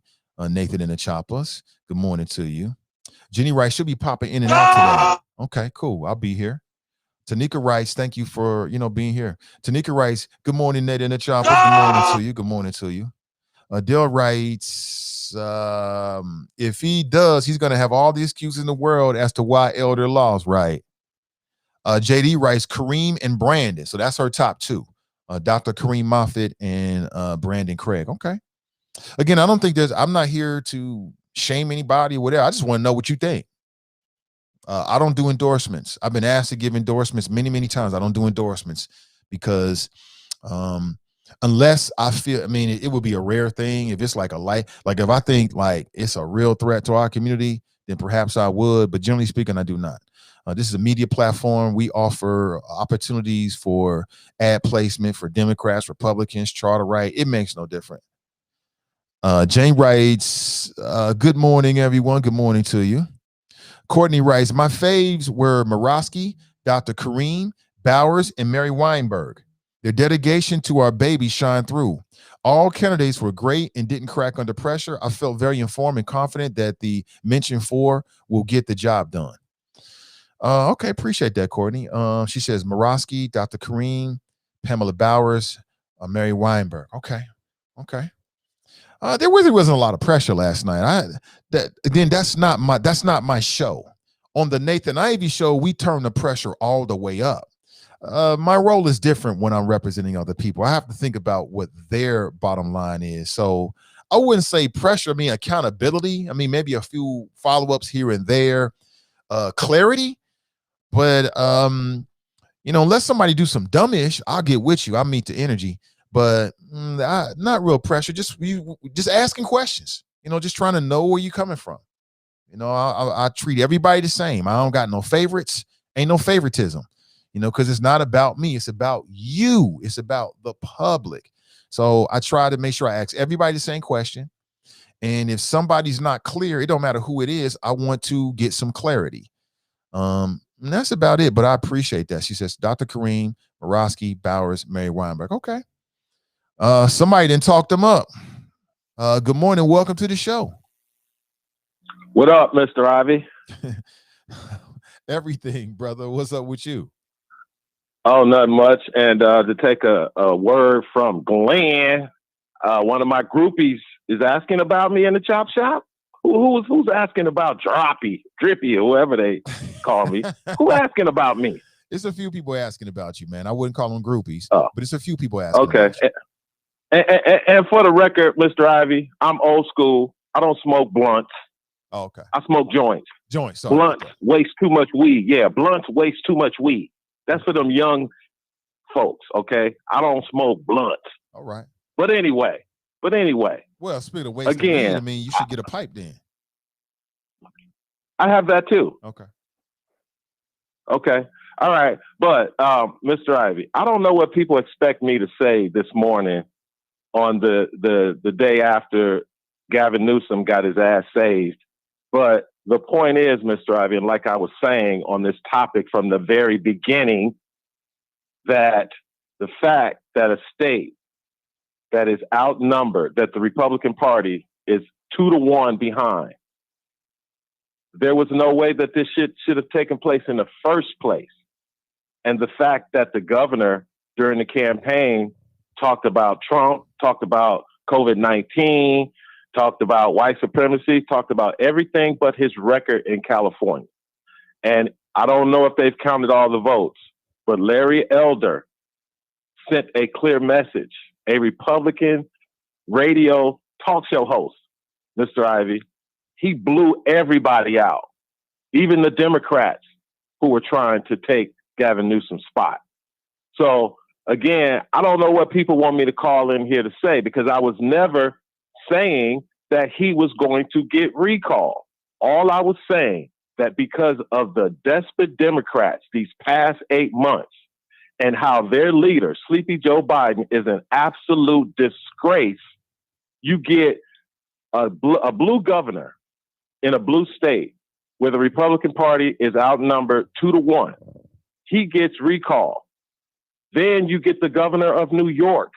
He has to step down. All I'm saying, Mr. Ivey, in this current climate, after Joe Biden getting a record-breaking 80 million Americans to vote for him, 8 months later, people are starting to have second thoughts. And oh, by the way, what's going on with that black agenda? So if anybody wants to question what I'm about on this show, let the message be clear. I don't back down. I don't run away. I don't dodge nobody. That is what Glenn from Mason does. That little punk out there in Warren County. Okay? And he called in yesterday, Mr. Ivey. You could hear it in his voice. You know, Mr. Ivey, you know radio. You could hear it in his voice. I have that man shaking. I don't know what his little future aspirations are on YouTube, if he want to go in front of the camera, but if what he does in front of the camera is anything like what he did behind the mic with his little sorry ass podcast, that ain't gonna last long either. So Glenn from Mason, go get you a 2-pack, go get you a 2-piece from Popeyes, buy you a pack of Newports on the way, and go chill out, bro, and finish your job so you can retire like I did. So on that note, Mr. Ivey, I ain't mad, I ain't sad. I'm just glad that I can get the call, the Nathan Ivey Show. So that's all I got, sir. So you still didn't tell me who it was that had the audacity to say that I was not going to call in. Well, I don't think anybody said you weren't. They just wondered if you were. Okay. All right. Okay, yeah, Mr. Ivey. You playing that little... Sean writes, where is Dribble at? I think by Dribble... Okay, yeah. Okay, Sean. All right, Sean. If you ain't from California, Sean, I want you to call in and face Drip or Dribble, because can't nobody else touch this, okay? Nobody. Not even the king of the callers, Glenn from Mason. Play that clip yesterday, Mr. I know you ain't going to put your boy out there like that, but I had his little punk ass shook. He going to call in and lead the show off talking about, oh, yeah, I remember the old talk shows, blah, blah, blah. Then at the end, he going to come in and try to throw a little shade on your boy. It ain't happening. So Glenn from Mason, if you ever get the balls to take me on face-to-face, you got my info. Nate got my info. Call me, bro. Let's go head-to-head on at least my podcast, because I'm still up and kicking. So you shout out to me, brother. Your little punk ass, you blocked me on Twitter, but you still looking at my posts. If you going to block me, then don't look at what I'm posting.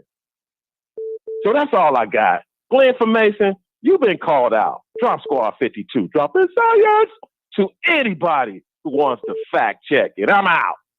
Appreciate the call, man. That man right there is something else. He is something else. Good morning. Welcome to the show. Hello, Nathan. Hello. This is Mace again. Hey, what's up, man? Didn't I tell you he wasn't winning anything the last time I called in? You did. And because it was 30% of the Republicans that called the recall, and they got slapped in the face. And the governor that's out there, the people were happy with him. That's why he's still in office. And the little wimpy wimp that calls in his feelings, he needs to go sit down, get himself together, because that's what's happening out there in his area. Very simple.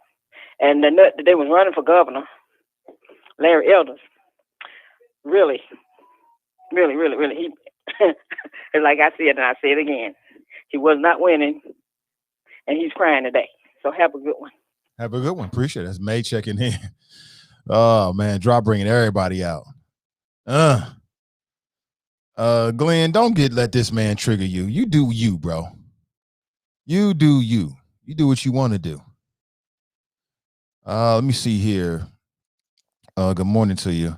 513-873-7134. So just want to remind you, coming up tonight, you're going to have the first round of the Cincinnati NAACP Prince Hall Masons Your Vote Matters virtual town hall forums. That's a mouthful. There's so many candidates, they had to break it down into like 5 different days. The first group is going to be tonight. I'll be your moderator. Galen Gordon, Rob Harris II, Logan Simmering, Brandon Gary, and Tom Brinkman. From what I'm reading, I don't know if Kevin Flynn, who was on council, is going to be a part of that. The second group will be September the 21st. The third group will be September the 27th. And then the fourth group will be September 30th. The sixth group will be October the 5th.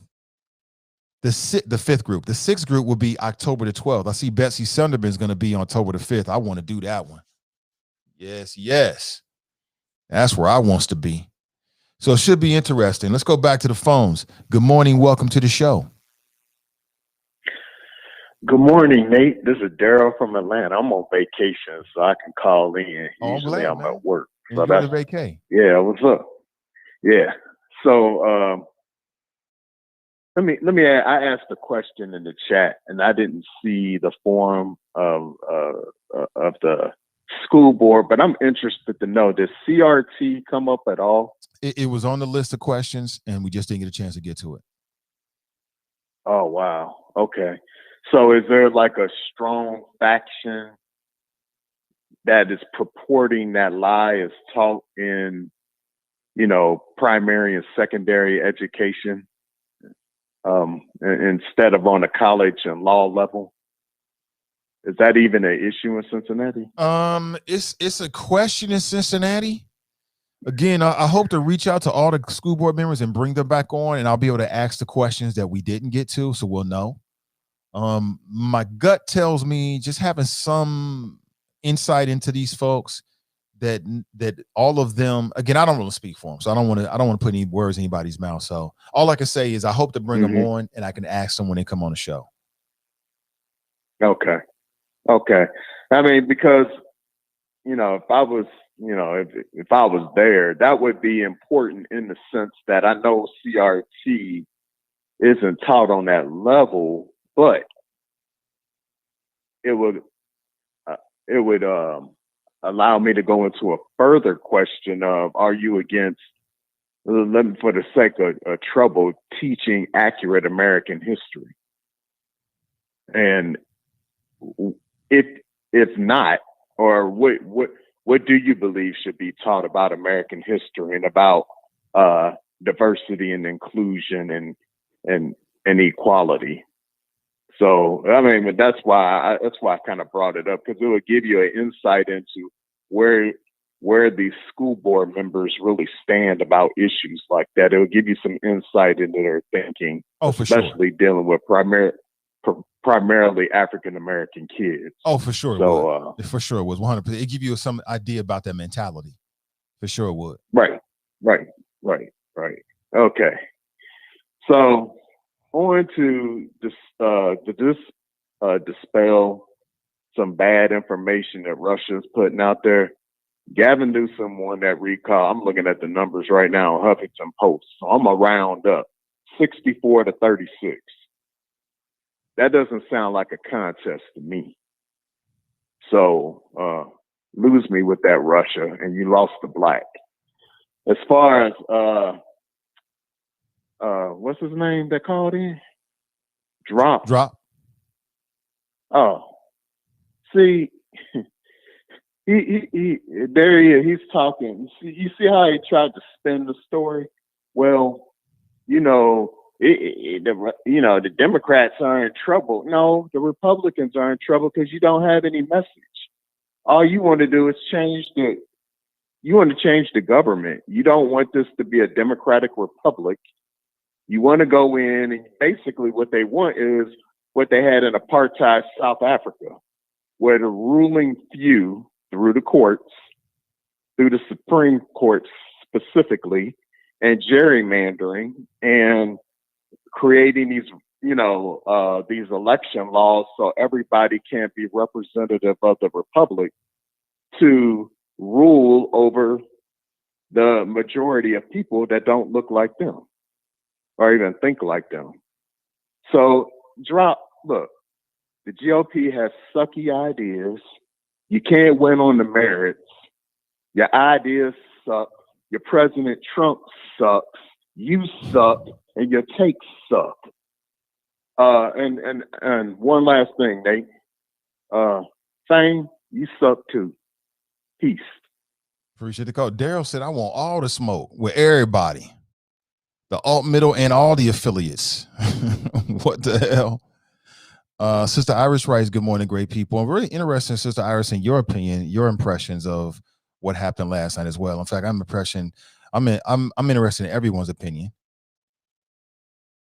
Sheila writes, I like the recall, but I like the 2-year terms for council. They need to stay in campaign mode. They need to stay in contact with the communities. Yeah, Sheila, I just look at it differently. I look at it differently. I don't think if you go back to 2-year terms, did that really work for us? Like, ask yourself this, Sheila, anybody else that's listening. When city council is constantly in campaign mode, does that serve the rank of the hard working, blue collar, gotta work crowd? Or does that service the business community and the elites, the financial elites, because they are the people that fund these campaigns? I don't know. Or the developers. So let me talk about developers. There's all this corruption talk about developers. Okay, the developers got money. We know that. The developers got money. They got money to spend. They put it in PACs. They put that money on campaigns. It's the developers that's meeting downtown with these council members. Like, yeah, we got a project coming up. That's the big money interest. So if you got a Cincinnati council person that's perpetually in campaign mode, who does that really service? I don't know. I mean, something tells me I question whether it services the people. I question that. I don't think that we gave 4-year terms enough time. I think, unfortunately, you had some financial you had some scandals, some corruption scandals, and then there were forces in Cincinnati that were able to use that to get people to vote for 2-year terms, as if that was going to lead to less corruption. Developers are still meeting with council members and candidates. Developers are still putting money on campaign books. They still doing it. Nothing has changed. It's just now there's only 2-year terms as opposed to 4-year terms. I like the idea of council being able to shepherd long-term projects. Now, did 4-year terms give council members more power? Of course it did, because they're there longer for a longer amount of time. However, I do think that with 2-year terms, they have to come back before the voters. So I do think that there's an advantage for the voters in that. So I don't know. I don't know, Sheila. Maybe you're right. Maybe you're right. Hold on, I'm getting okay. What? I'm gonna have to go out there.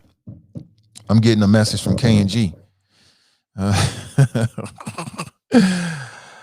Del writes, Russia, you're always trying to play contrarian.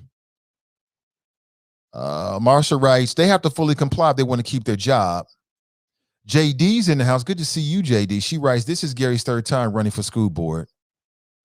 Nat Rice Def needs to be a brother on that school board. I agree. We need to have a black male on the school board. Now, do we need two black males? I mean, I'm down with that as long as they competent and gonna bring something to the table that really matters. See, the number one quality I'm looking for in an elected official, and we heard this a bit last night. You had some folks saying, I think it was the two incumbents, Pamela Bowers and Mike Morawski. They kept saying, like, look, we're not here to just rubber stamp the administration. Correctamundo. You're not here to rubber stamp the administration. You're not here to obfuscate for the administration. You're not here to block for the administration. I asked a question last night, which is a little bit off of script, about how far they will be willing to go to address the concerns of the people. Because what happens with the school board is that when people are running, parents, the community is coming to these candidates saying, hey, I've got these issues. Will you deal with this? And they're all saying yes. But then when they get on school board, they're on some, well, that's not my job. I don't want to get into the weeds. I don't want to get into the day-to-day. You ain't saying that when you run it. So I want to know, how far are you going to go to address the concerns of parents? And like I said, I know someone who had to get cozy with the superintendent to get basic stuff done for their child. Basic stuff. I mean, basic stuff that should have been done no matter what, because the school administrators was on some dumb ish. So I spent a lot of time on that on purpose last night, representing the parents, because I'm a parent. I know a lot of parents. I've been to parent meetings. I've heard white and black parents damn near in tears because the administrator of their school is basically blocking their number, won't answer the phone. You got a serious issue at your school. The administrator won't even answer the phone. What you supposed to do? Then you go to CPS website.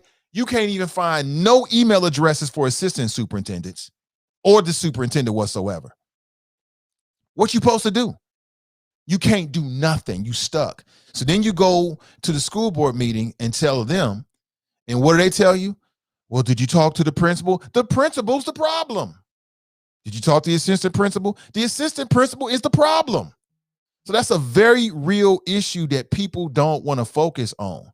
That's one of the harder things to talk about, because some of these people are all friends, right? And I know Cincinnati public school teachers very personally, good people, but I'm speaking generally and also from my own experience. I'll say it again. I know someone who had to get cool with the former superintendent to get basic stuff done for their child. That's ridiculous. And what if you ain't got those kind of contacts? What if you ain't the kind of person that's sitting on all these boards and you rubbing elbows with these people so you don't know them like that? You're stuck. That's what. You're stuck. You can't do nothing about it. You just got to eat that ish and just act like things will get better. And that's wrong. That's absolutely wrong. You shouldn't have to be an elite to get basic services done for your kids from CPS. You shouldn't have to do that. And so that's why I push these school board men. What you going to do about that? And don't act like you're not aware of it, because you are. And I don't want to hear none of this, oh, well, I can't get involved with the day-to-day. Man, you want me to put you on that school board, don't you? Well, then you need to get involved, make a phone call, do something. But again, from their position, somebody comes to you with your issue, you don't know what the truth is. You don't know what's really going on. So I get it on some levels, but that is a very, very, very real issue within CPS. Like I said, I've been in some parent meetings and parents talking in hushed tones. Keep your voice down. I'm scared of retaliation. I don't care about no. I wish you would retaliate. I don't give a damn. Y'all acting like this the mafia. I brought this up to the former superintendent in an interview I had with her. I was like, I've talked to parents. They afraid to talk about stuff like they're dealing with the mafia. She barely blinked. That tells me she already know. So I'm going to say this again to any school board candidates. There's no way in hell that you're going to make CPS what we all want it to be if you are ignoring what's happening and not working with parents. And it can't just be the parents that's bringing in the cookies. Oh, we bringing in cookies today. They love those kind of parents. Oh, you got oatmeal cookies? Oh, those are my favorite. I ain't taking no damn cookies down there unless I want to. But with the parents, the smart, intelligent parents, that's about that ish. You got parents that's entrepreneurs that run their own businesses, that's running whole departments, they're smart and intelligent. They know the difference between right and wrong. When they go to CPS like, this is dumb, this makes no sense, you know what they do? They look at you. Oh. Or they try to gang up on you. You know, you go to a meeting, they got 4 or 5, they got the school resource officer in there, they got the whole staff, and it's just you. And they think that they can like intimidate you. How do I know? They tried that shit with me, but I don't roll that way. I don't give a damn who's in the room. You're not going to change my opinion. I'm not going to stop saying what I got to say for my kid. Please. It ain't going to never happen. And if it can happen to me, at least they can try that ish. What about parents that are lesser connected, that, are in a position where they don't really have time to maybe really spend a lot of time on these things? They're stuck. That's what happens. They're stuck. There's nothing they can do about it. And like I said, they go to that CPS website, which is, the functionality can be greatly increased. All this money the CPS is getting in the website don't really do what parents need to do. They got these numbers. You call the number, and nobody ever gets back to you. How do I know? I've done it before. Just wanted to try it. Nobody gets back to you. So the communication for parents, when they have righteous, serious issues, needs to be addressed. And they all said it last night, so we will see. But see, we got to hold them accountable. I want to say this: as much as we bellyache and criticize the school board or whatever, it really ain't that fault. It ain't their fault. It's our fault. Because until the parents posse up and start creating political action committees and political instruments to really put some pressure on that ass, ain't nothing gonna change. Nothing's gonna change. Nothing's gonna change. Till the parents stand in unison and lockstep and say, this is the standard, and we ain't accepting nothing else, nothing's gonna change. So, I could talk about the school board and administrators. I mean, that's people being people, right? And until the parents unite and form Voltron on that ass, it's gonna be the same old ish. So it's on us. We got all the power. What we gonna do about it? We got all the power. We got all the power. Good morning to you. Let me see. Anthony writes, CPS didn't mandate for staff. They still have right to refuse. So how is that a mandate? Required. You're right. That did come up last night. Required. But it's a requirement to keep your job. So we're really splitting hairs here. You know what I'm saying? If you don't do it, you're going to lose your job. So, we can play games. And I think Mike Murawski said that there is some legal functionality to using specific words. Okay, I give you that. But if your job tells you that if you don't get this, then this is going to happen, well, then it's serious, whether you want to call it a requirement or a mandate. Marsha writes, 2 candidates are CPS staff that would have to comply with the mandate. Good morning to you. Good morning. Good morning. Where is Black and Gilligan? Yeah, man, leave drop alone, man. Leave that brother alone. Listen, let me take my first break. All right. First break of the morning. We'll get a word in from our sponsor. Today's show is brought to you by my friends over at Renew. Over there that way. My friends over at renewcommunitychurch.org. They have a brand new ebook that's available for you to download this morning. And they want to inspire you. They want you to live your best life. Check this out, and I'll be back on the other side. The words for today are to grow a better business. It takes 60 seconds for the universe, through the invisible law of attraction, to be fully activated in your life. God's invisible law of attraction is available to you today because you are just 60 seconds away from growing a better business. Take the next 60 seconds and grow a better business by telling a business story for 60 seconds, 3 times a day for 21 days. Why 21 days? Because that's how long it will take to change your life. Now say this better business story out loud 3 times a day. It is my divine and human right as an entrepreneur to grow and prosper my business so that I can bless others. My business is growing, expanding, increasing in revenue and profits today. For a free ebook, visit renewcommunitychurch.org.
All right, good morning, everybody. Welcome back. The same boiling water that softens the potato hardens the egg. It's what you're made of, not the circumstances that matter. Good morning to you. Welcome back. It's the last honest place in Cincinnati media. It's the Nathan Ivey Show. Good morning to you. Good morning, good morning, good morning. And as always, it's my pleasure to be with you. Good morning. How you doing? Hope you're doing well. Let's get back into it, shall we? So far we've been talking about takeaways from the Cincinnati School Bowl Forum. I was your moderator last night. I'll be your moderator tonight for the first round of the My Vote Matters City Council race forums. There's so many people that are a part of it that they've got to break it down into 6 nights. Tonight you got Logan Simmering, Rob Harris II, Brian Gary, Tierria Powell, Galen G. Gordon, Tom Brinkman, and I'm aware of a couple.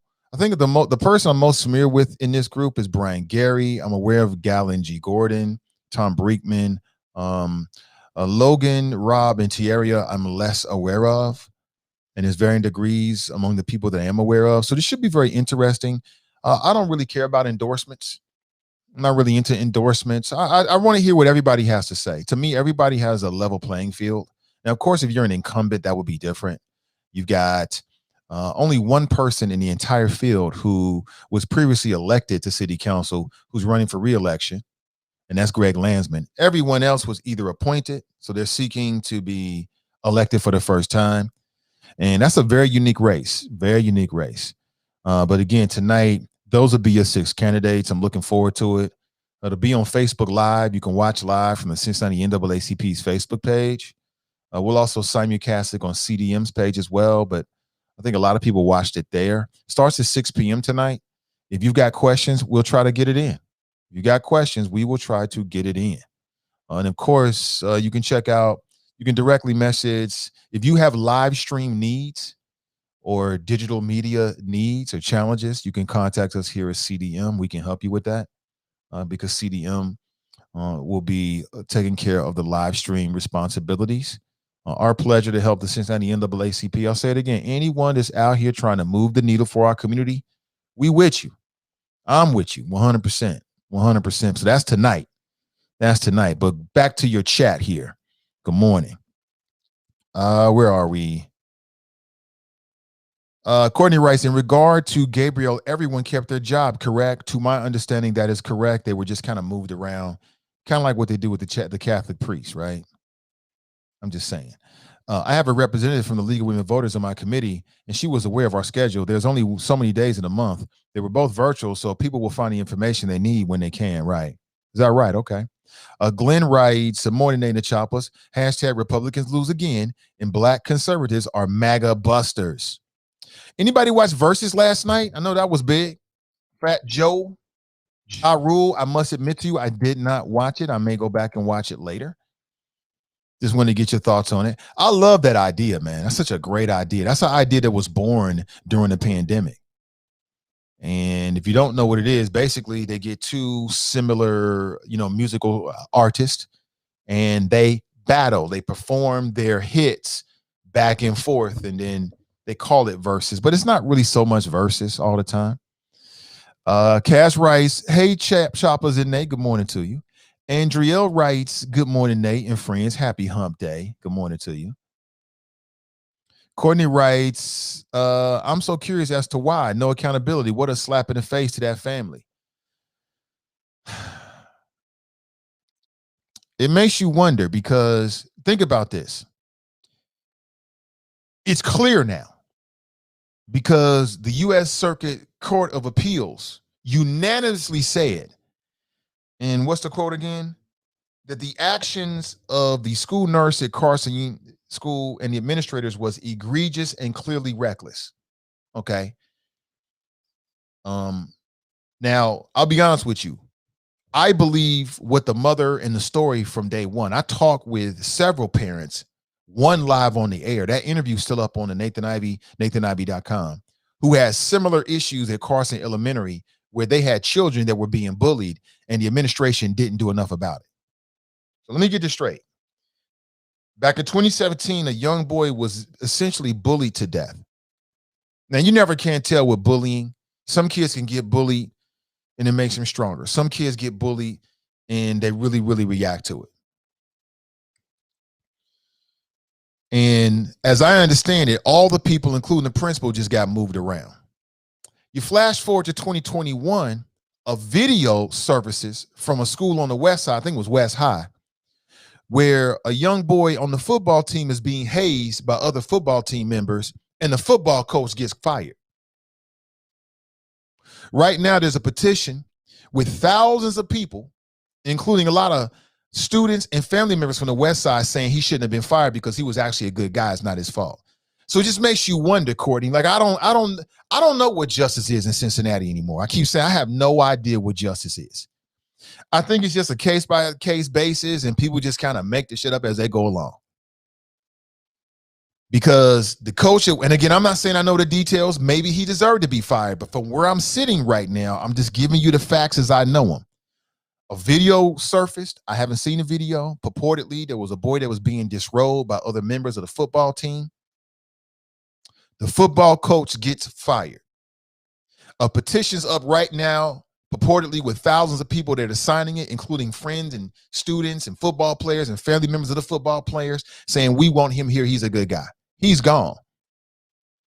But the people involved with the neglect and the downright lies, that's the other thing. The three-court circuit appeal said essentially that these CPS officials straight up lied. They keep their jobs. I don't get it. Now, again, that was in 2017 under one administration, and this is in 2021 under a different administration. So that could be the difference, but I don't know. It makes no sense to me whatsoever, but that's what happened, Courtney. That's the world we live in. And I'm going to say this again. We can talk about the school board until we're blue in the face, until our cheeks are beet red. It makes no difference until we posse up and create political instruments that put leverage, real leverage and pressure on the system to make them do what we want them to do.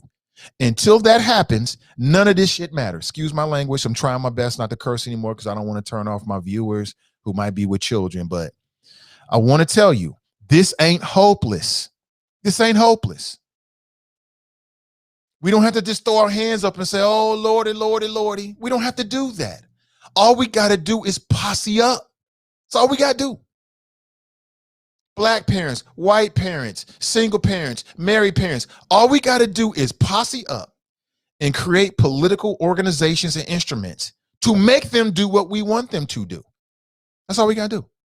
Now, it sounds simple to say. Of course, the work would be a lot more, but I just want to tell you, this ain't hopeless. It ain't doom and gloom. It's not just about voting. It's about pressure, because pressure busts pipes and creates diamonds. Okay. So we can, I'm going to keep doing what I do, but at the same time, I want to say that this ain't hopeless. We ain't got to just eat whatever they shovel to us. We don't have to do that. We're choosing to do that. We're choosing to do that, but we don't have to. So I'm just saying, I agree with you. It is a slap in the face of the family. Most deaf. See, Sister Iris writes, good forum last night. Great questions, good flows, much learned last night. Great. Brenda writes, good morning. Nikki writes, good morning, Nate and family. Good morning to you. Graxton writes, they kept their jobs because school board didn't hold superintendent accountable. The interim currently shouldn't be made permanent. # alt middle. So you're saying, what's her name? Amat? You're saying she shouldn't be made permanent? I've heard good things about her. Just things I've heard. I've not talked to her. I think Sister Iris got a chance to talk with her on her platform. I haven't talked to her. I don't know. But, you know, people who I know that work for CPS have said good things about her. So Eloise is in the house. Good morning, Eloise. Beth writes, good morning, all. Good morning, everybody. Hey, listen, each and every person that can hear my voice, I want you to go out and win today. I want you to have your best day today. Go out and make it happen. TNT writes, yes, you should interview them individually. Right, I plan on it. Zaria writes, the more I hear about CPS, the more I am grateful for my graduate. It's been ridiculous for years. Hope the parents to hold them accountable.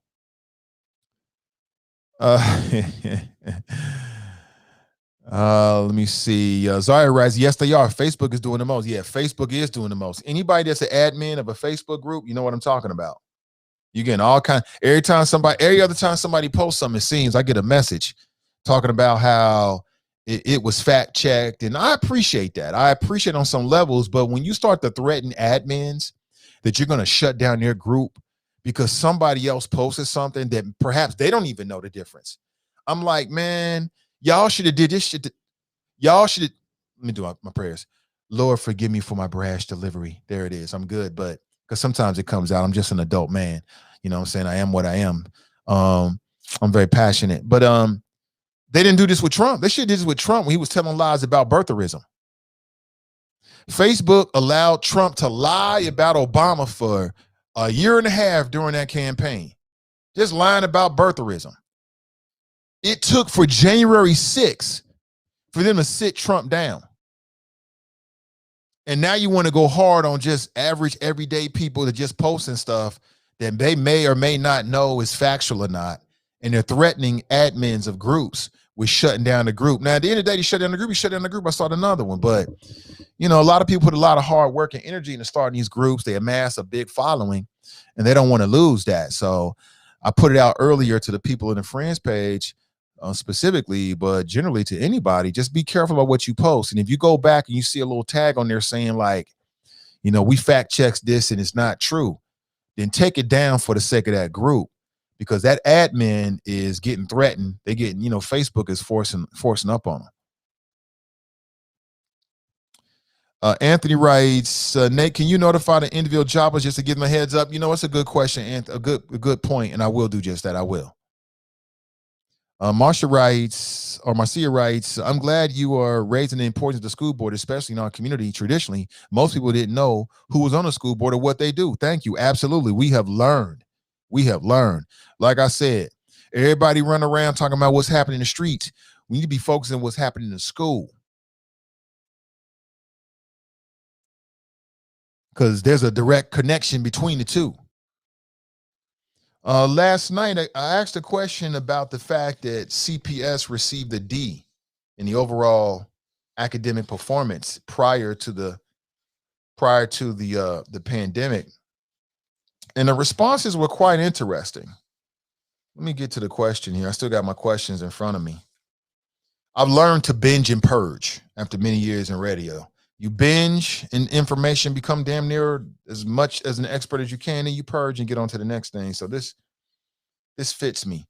So here was the question. Before the pandemic, CPS received a D as an overall grade for the district, with the lowest grade scores in achievement, progress, graduation rate, and prepared success. Only 11.1% of students received an honors diploma. With all the resources invested in CPS and programs created for our students to succeed, why are most of our graduates not eligible for a four-year college? Why does CPS continue to fail in college readiness? And what's it going to take to make CPS? Hold on one second here. My questions got a little bit out of whack. So what's it going to take to make CPS schools learning institutions, that provide quality education for all? That was a question. And most of the candidates veered to the left or to the right.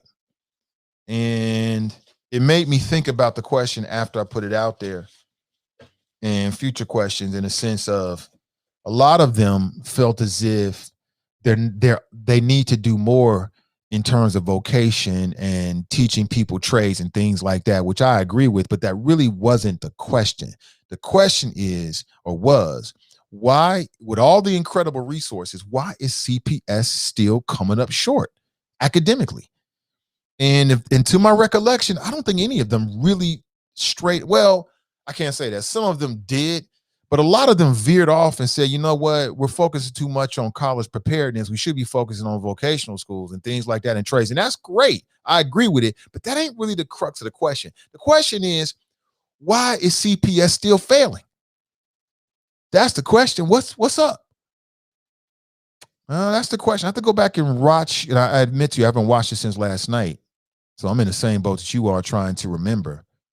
But I'm just talking about takeaways and things that Larry Drop XL. That's hilarious. That stuck out to me. William writes, what's wrong with Morosky? I don't think anything's wrong with Mike Morosky. In fact, there were a lot of questions that he answered that I appreciated his answer. And in particular, what I thought was interesting, and I'm gonna do more of this because I think it fits for a lot of different reasons. This is a visual medium. So I was running out of time, and I asked a question about SROs. And the question was, do you think that having police in our schools is inherently bad?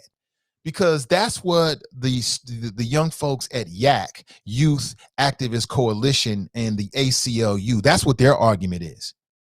You know, I spoke with these folks live on this platform, right? They came on. Spectacular. These are the kind of young folks we need, man. They're going to lead the future, make things happen. And they believe that having police in the schools in and of itself inherently is a problem. So I asked the question, and I wanted people to show by a show of hands rather than spending 90 seconds per person. And Mike Morosky was the only one who felt that way. Now, what that means is up to you to decide. I thought it was interesting because there were some questions in which school board members yabba dabba do. Well, I don't know. And maybe you think so. I'm on the fence. Blah, blah, blah, blah. I don't know. Yeah, and then there were other questions where those same questions where people definitively were able to say, I feel this way, yes or no. Yes or no. I feel this way. This is what it is. When you're doing a forum such as this, and you know, one thing you got to keep in mind is the order of the questions.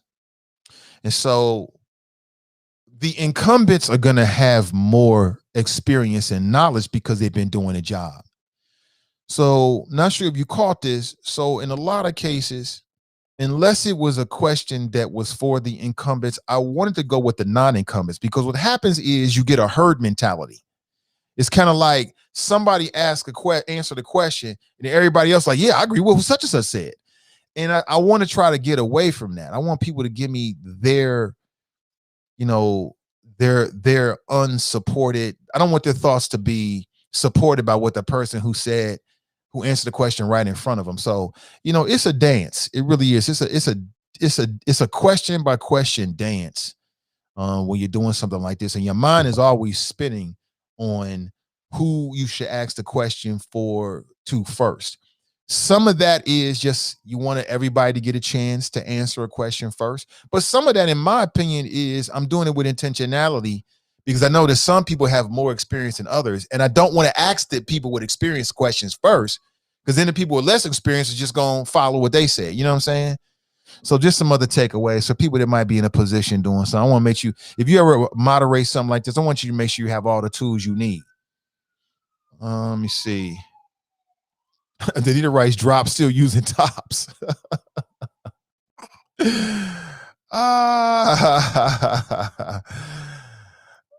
Del Rice gaslighting his ass off. That's hilarious, man. Y'all is just Drop loves all this attention, by the way. He loves all of it. TNT writes, somebody having a sucker attack. Danita writes, the recall in California is not because people are having second thoughts and have lost faith in the Democrat Party. The reason for the California recall is an end around to try and change the power for the GOP. Correctamundo. Correctamundo, Danita. Correctamundo. Jerome writes, go back to sleep. Drop is silly per usual. Danita writes, I want to go on the Black Not Democrat podcast. Ooh, that would be interesting. Ooh. Huh. You hear that, Drop? She says she want to come on now. Let's make that happen. Damn. She threw the spear down like let's make this happen. Where you at, Drop? I want to hear that. Let me go to the chop shop. Ashley writes, good morning, Nathan and the Choppers. Good morning to you. Did the question of critical race theory come up? I know it's a huge issue in other school districts. It was on our list. I did not get to it, Sharp. I didn't get to it. 7 new dispensaries to come in Ohio next year. That's right. I've already reached out to some people to have a conversation with us early next week. Right? Because as I understand it, Monday's a big deadline in that area. Man, listen, it costs $5,000 to put even an application in for a dispensary. I'm here to tell you, if you can get yourself in a position where you can be the owner of a marijuana dispensary in Ohio, do it. Do it. Do it quick. You talking about generational wealth, because humans love drugs. Humans love drugs. We love to alter our state. We love to feel different. They love it. And it's a damn shame. I'll read more into it on Monday when we have our conversation, but I am aware of it, and I'm preparing for a conversation on Monday, Ray. Pamela writes, Drippy mad because he can't swing on Glenn's what? Miss D writes, greetings. What? Ray writes, does Mary Ronan deserve a building named after her? I say no. I would say that whatever she deserved prior to her statement about Gabriel Taye, she lost it right then. You already know how I feel about Mary Ronan. I thought that the statement that she made after Gabriel Taye and that lawsuit, just has no connection whatsoever. That Marison Academy, is I think that what it is, or is it Mary Ronan building or something like that? She does not deserve it. Nobody that would say something like that about a child in that circumstance deserves any kind of educational building named after her. Nobody. But it is what it is. Sister V writes, greetings all. Great forum last evening. As much as we focus on city council, we need to equally follow the CPS. I personally think problems at the LSDMC level determines the success of each school board, and they lack board oversight. I think that there needs to be, I think that we need to revamp the LSDMC process in the boards. We need to revamp that. Personally, I think that we need to focus more on the actions and behaviors of administrators, in particular in terms of their accountability to parents. I think we need more paperwork, more reporting. I think anytime there's any interaction with a student and a parent, it needs to be documented as to what it was and what happened and how it was resolved. I think that we need a system to track bad behaving teachers and bad behaving administrators. I keep saying this over and over and over again. You know, they keep talking about bullying. Oh, we're going to eliminate bullying. You're never going to eliminate bullying because adults get bullied. How many people have ever been on a job and you saw another grown person getting intimidated and bullied? And sometimes it comes down to just like, some people have strong personalities and some people have less strong personalities. I have seen grown people get bullied on the job. You're never going to stop bullying. That's ridiculous. It's how you address it. And it's all about holding the adults, that would be teachers and administrators, accountable for what they do when bullying is reported. That's what it's all about. Because race plays a factor. If you got white teachers and white administrators, and you've got a black student that's being bullied by a white student, they don't take it as serious in some cases. They don't. If you got a black student that's interacting with a white student, if you've got white teachers and white administrators that's got some kind of bias, it shows in how they deal with it. It's the truth.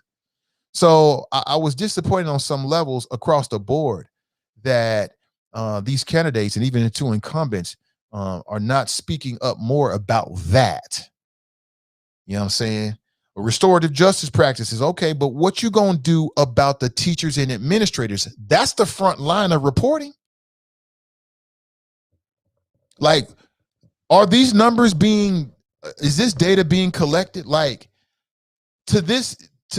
we should be able to know how many instances of bullying has been reported, but they don't tabulate this.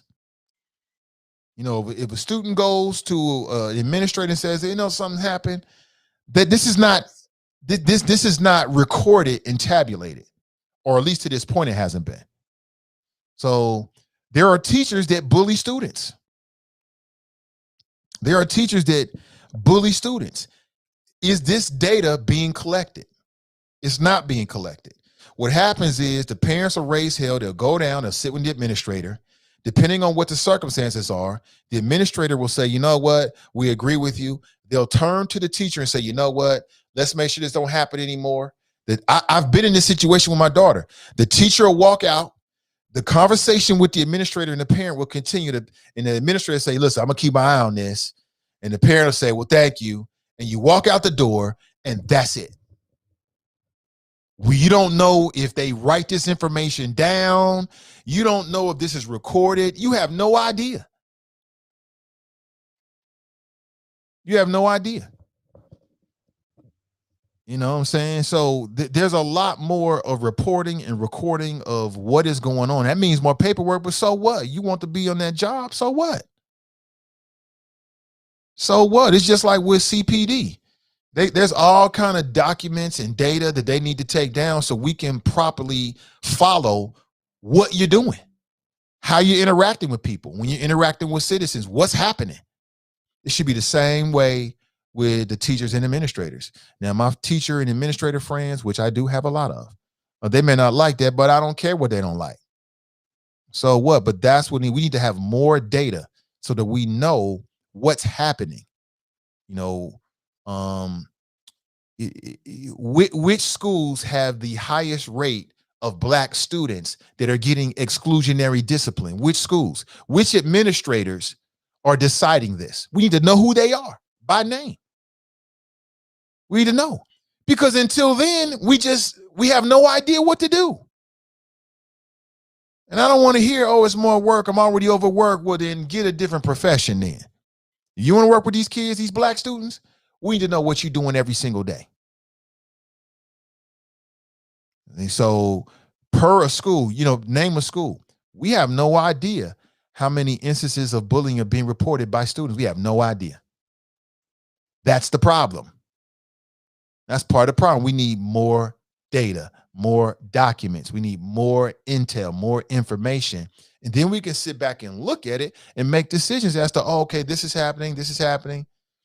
That's what I think. But stalker alert. Yeah, it's hilarious, man. He sounds like a jilted girlfriend. Y'all just will not leave this man alone, man. I'm telling you, he loves it. But that's all good. Tabitha's in the house. Good to see you. Marcia writes, I originally supported 4-year council terms, but I understand why voters felt 2-year terms gives them more accountability.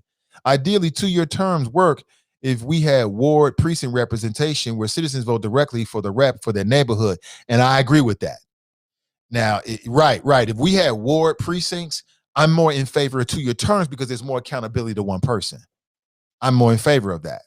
And I don't know what's up with the people that had brought that idea up. I know it was some folks that came together. This was before the pandemic. I wonder if they've abandoned this. What was it called? Cincy something. I can't remember what it was. And they had come up with a plan for wards and districts. And I'm not here to tell you I 100% agree with it, but if we feel like the current city council form is not being as effective, then we got to think outside the box. I'm open to the analysis. I'm open to hear about it, read more about it. I don't know. We'll have to figure it out. Angela writes, I think 2-year terms are viable because candidates' record should speak for itself. I began posting meetings a while ago to allow people to see the face of the potential candidates in subcommittees as well as city council meetings. Yes, that's a great resource. I still believe that, and again, nobody's wrong on this. We just having a conversation, family. I ain't saying I'm right or you're right or I'm wrong or you're wrong or nothing like that. I just felt like the 4-year experiment deserved at least 3 terms. And I think that the forces that wanted 2-year terms, they seized upon the corruption scandals to say, see, I told you 4-year terms don't work. Even though 4-year terms and 2-year terms has nothing to do with corruption whatsoever. If you're if you're a council person and you got 2 terms, if you're open to be corrupted, it don't matter whether you got 4 years or 2 years. One has nothing to do with the other whatsoever. None whatsoever. In fact, you can make the argument that because you got to run more campaigns, it makes you more susceptible for corruption because you need more money. Follow me? Can you follow this logic? So again, we did not give the 4-year city council terms enough time to see if it really works. That's the scandals happened with Tamaya Denard, PG Sittenfield, and what's the other brother's name? I can see his face. Jeff Pastor. And they seized upon that, and it was like, oh, see, I told you 4-year terms didn't work. And people got scared and knee-jerk react, because that's what we do in Cincinnati, aka knee-jerk reactionary city. And that's it. But that's just me.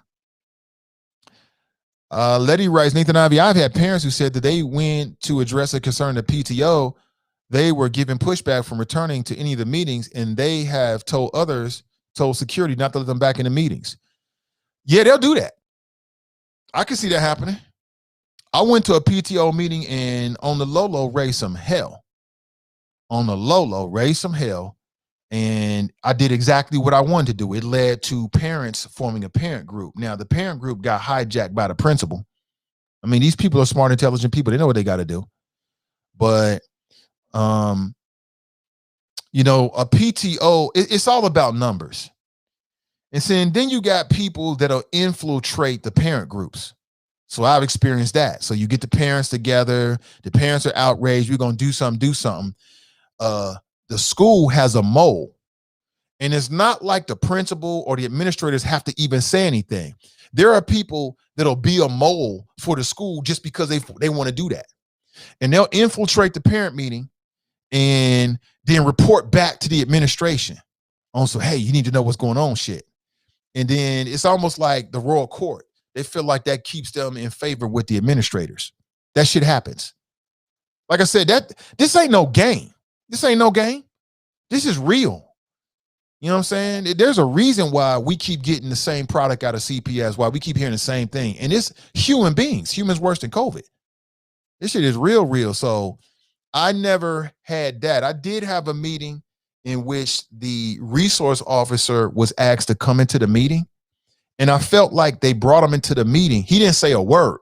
It was a brother. Now, what they didn't know is I already knew the brother. He knows me. He just sat there the whole time. And I got the distinct feeling that the administration brought him into the room to try to intimidate me. But you can't intimidate me. It's not going to happen. And I'm like, why this brother sitting here? Cincinnati police officer, he's sitting there with his gun there. He's just sitting in the meeting. I'm sitting here talking about my child. He don't say a word. And I'm like, well, why they bring him in here? You would think that if you're having a parent meeting about your child and they bring the SRO in, that the SRO is there to add some insight. The man didn't open his mouth. So that they never asked him a question. So that told me that the principal and the administrators brought him in there to try to control me. But I don't give a damn about going to jail. Let's go. All you're going to do is catch a case. And so that's why when these questions come about SROs, I've seen it. That's why I asked the question, is it inherently a problem? Because administrators, there have been instances where administrators will try to use the SROs like personal bodyguards as intimidators with parents. I guess because I'm 6'4", whatever, they wanted to make sure that the 6'4" black man wasn't going to go crazy. But I'm too smart for that. I'm going to let you go crazy and then hit you in them lawsuits. That's what I'm going to do. It didn't have to go that far. But I'm here to tell you, Letty, that I've seen that firsthand. And I'm the nicest guy in the world. I do anything for almost anybody. But don't mess with my babies and don't try to play me. I almost forgot that. The SRO sat right next to me to my left. I'm in a meeting surrounded by, it was like principal, 2 administrators, counselor, SRO to my left. They dead wrong, by the way. They saying the dumbest shit ever. I'm getting with they ass. I'm getting with them one by one. You want to get served? I'm going to serve you. You want to get served? I'm going to serve you, right? They just looking at me like, making faces. I'm like, oh, why are you making faces? I'm calling them out. SRO sitting right there. But see, what they didn't know is I know the brother. I already knew him. So we didn't even say nothing about it. He just sat there. And I'm like, Did they bring the police officer here to intimidate me? I don't care. Let's go. Let's go to jail. We all going to jail today. I'm going to get bonded out, and I'm going to call my lawyer. If I got a case, I'm hitting you with that case. And if I don't, I'm going to go on my business. But see, I got a different mentality. See, a lot of people are afraid to go down to lockup. I'm not. Let's go. Now, let's go. You see, Scotty's in the house. What's up, Scotty J? Got to catch up with you, bruh. Preach. That is the key. Absolutely. Kathy writes, good morning, all. Good morning to you, Kathy. That's a true story, by the way. And I'm me. So imagine somebody else who is lesser connected or, don't work for themselves or don't know the SRO. I know plenty of SROs just from being around town. They'd be scared out of their mind, sitting there shaking like, I don't want to say the wrong thing. I'm like, I know this brother. He already know me. We didn't say a word about it. I just let them think that they was doing something. It was hilarious, quite honestly.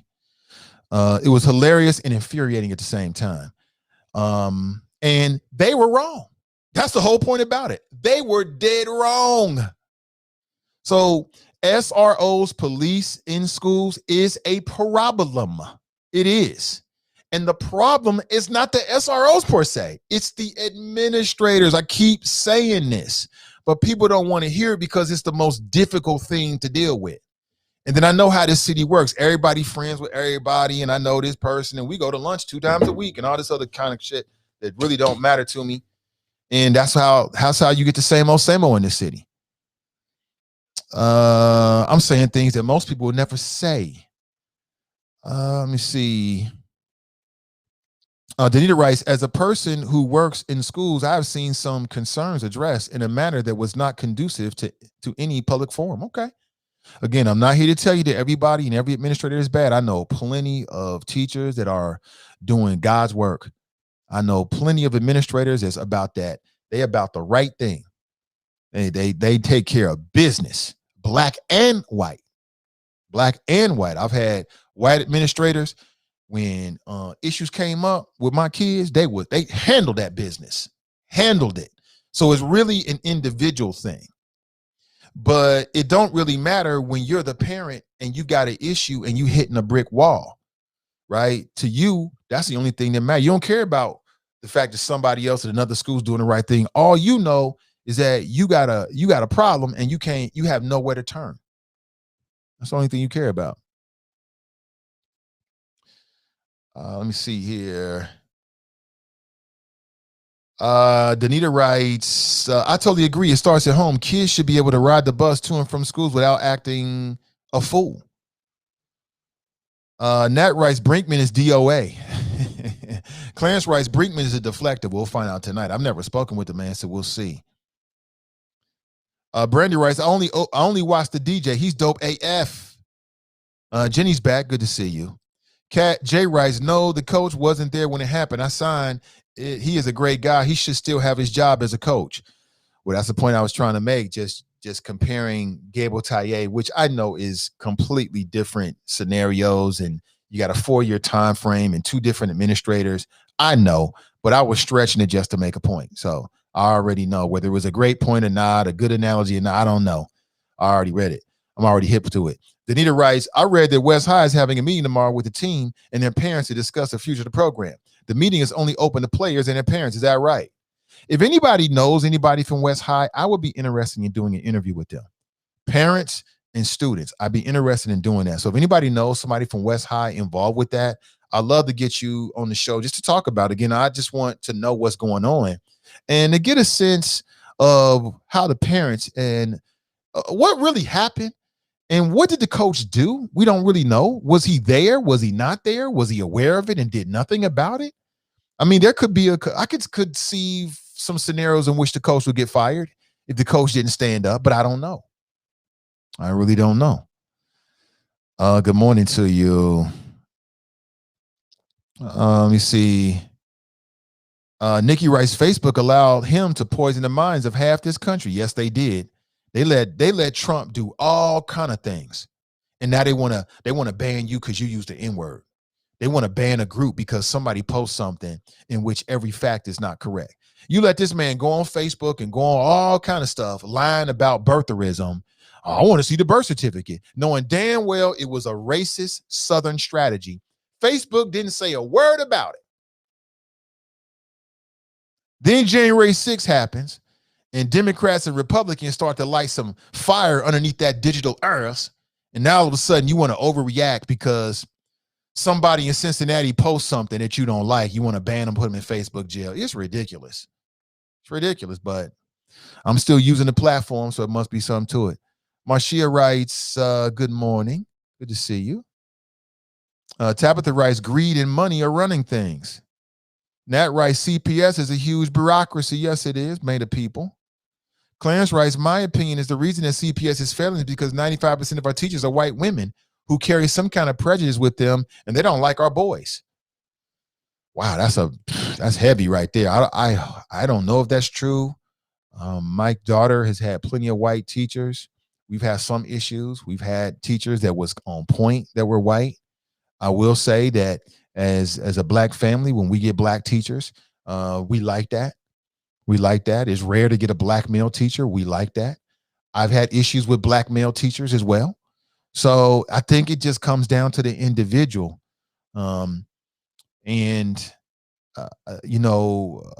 Implicit bias is a real thing. We all have it.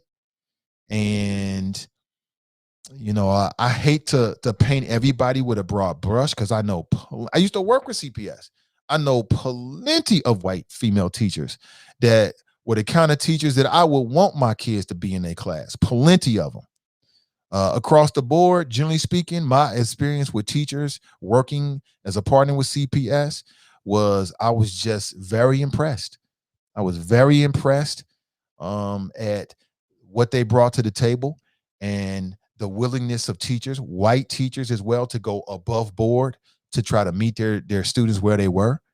As a parent, I've had mixed experiences, but I think it comes down to the individual. I really, really do.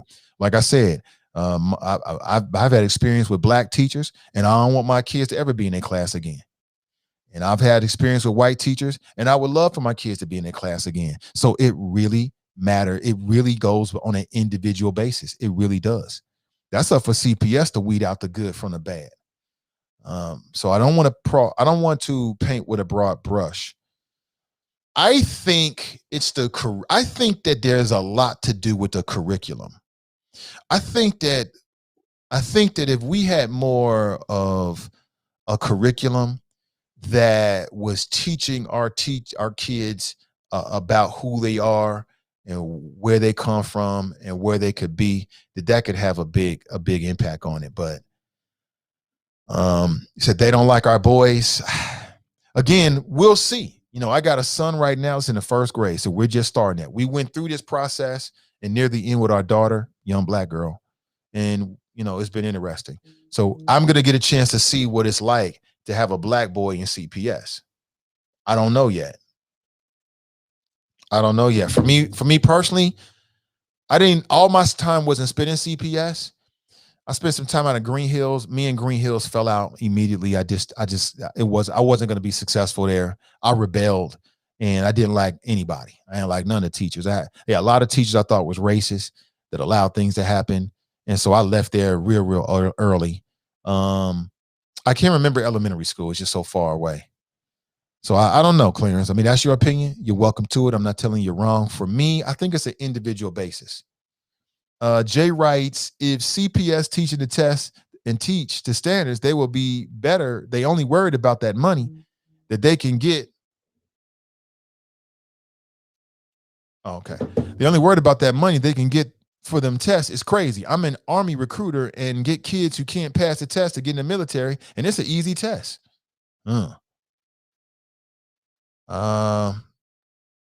Anthony writes, off topic, but did anybody watch the movie on BET called Karen? I did not, but I don't know if I'm going to have a chance to watch it today. I'll probably watch it sometime over the weekend. How was it? We talked about it here. I'm all about it. Was it any good? Unions are great and necessary, but you have to be able to tear it down and build it back up if that benefits the children. Tracy writes, the division on the mandate question was interesting. It was interesting, Tracy. It really was. It really was interesting. Brother Gary Favors set that off.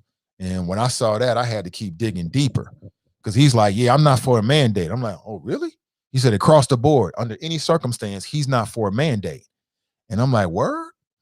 Or a requirement either. I know we're going back and forth with these words. So let's use the word requirement. He's not for requiring teachers or students to get a vaccine under any circumstance.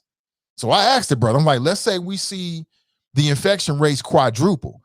What about then? He's like, I don't think I'm in favor of it under any circumstances, which I ain't like that answer. I'll be honest with you. I'm like, come on, bruh. We talking about health here. And we can't be getting caught up with our 1776 rights when we talk about health. And, we already got vaccine requirements. Again, somebody said there's some exceptions. Yeah, there's some exceptions, but we already got vaccine requirements. All right. So what's the difference? So I thought it was very interesting. And then I used his response to see where everybody else was. I thought that was real interesting. Let me see. David writes, it was a great flow, Nate. I chart so folks will complain. I love how you handled it.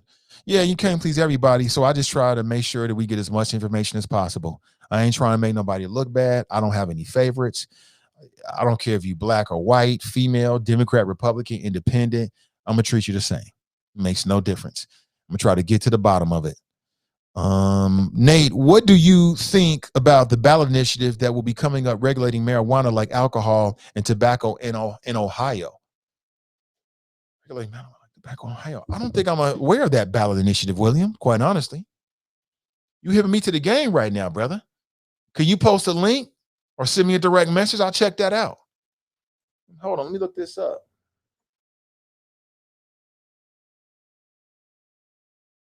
Oh, shit. One second. See what I can find.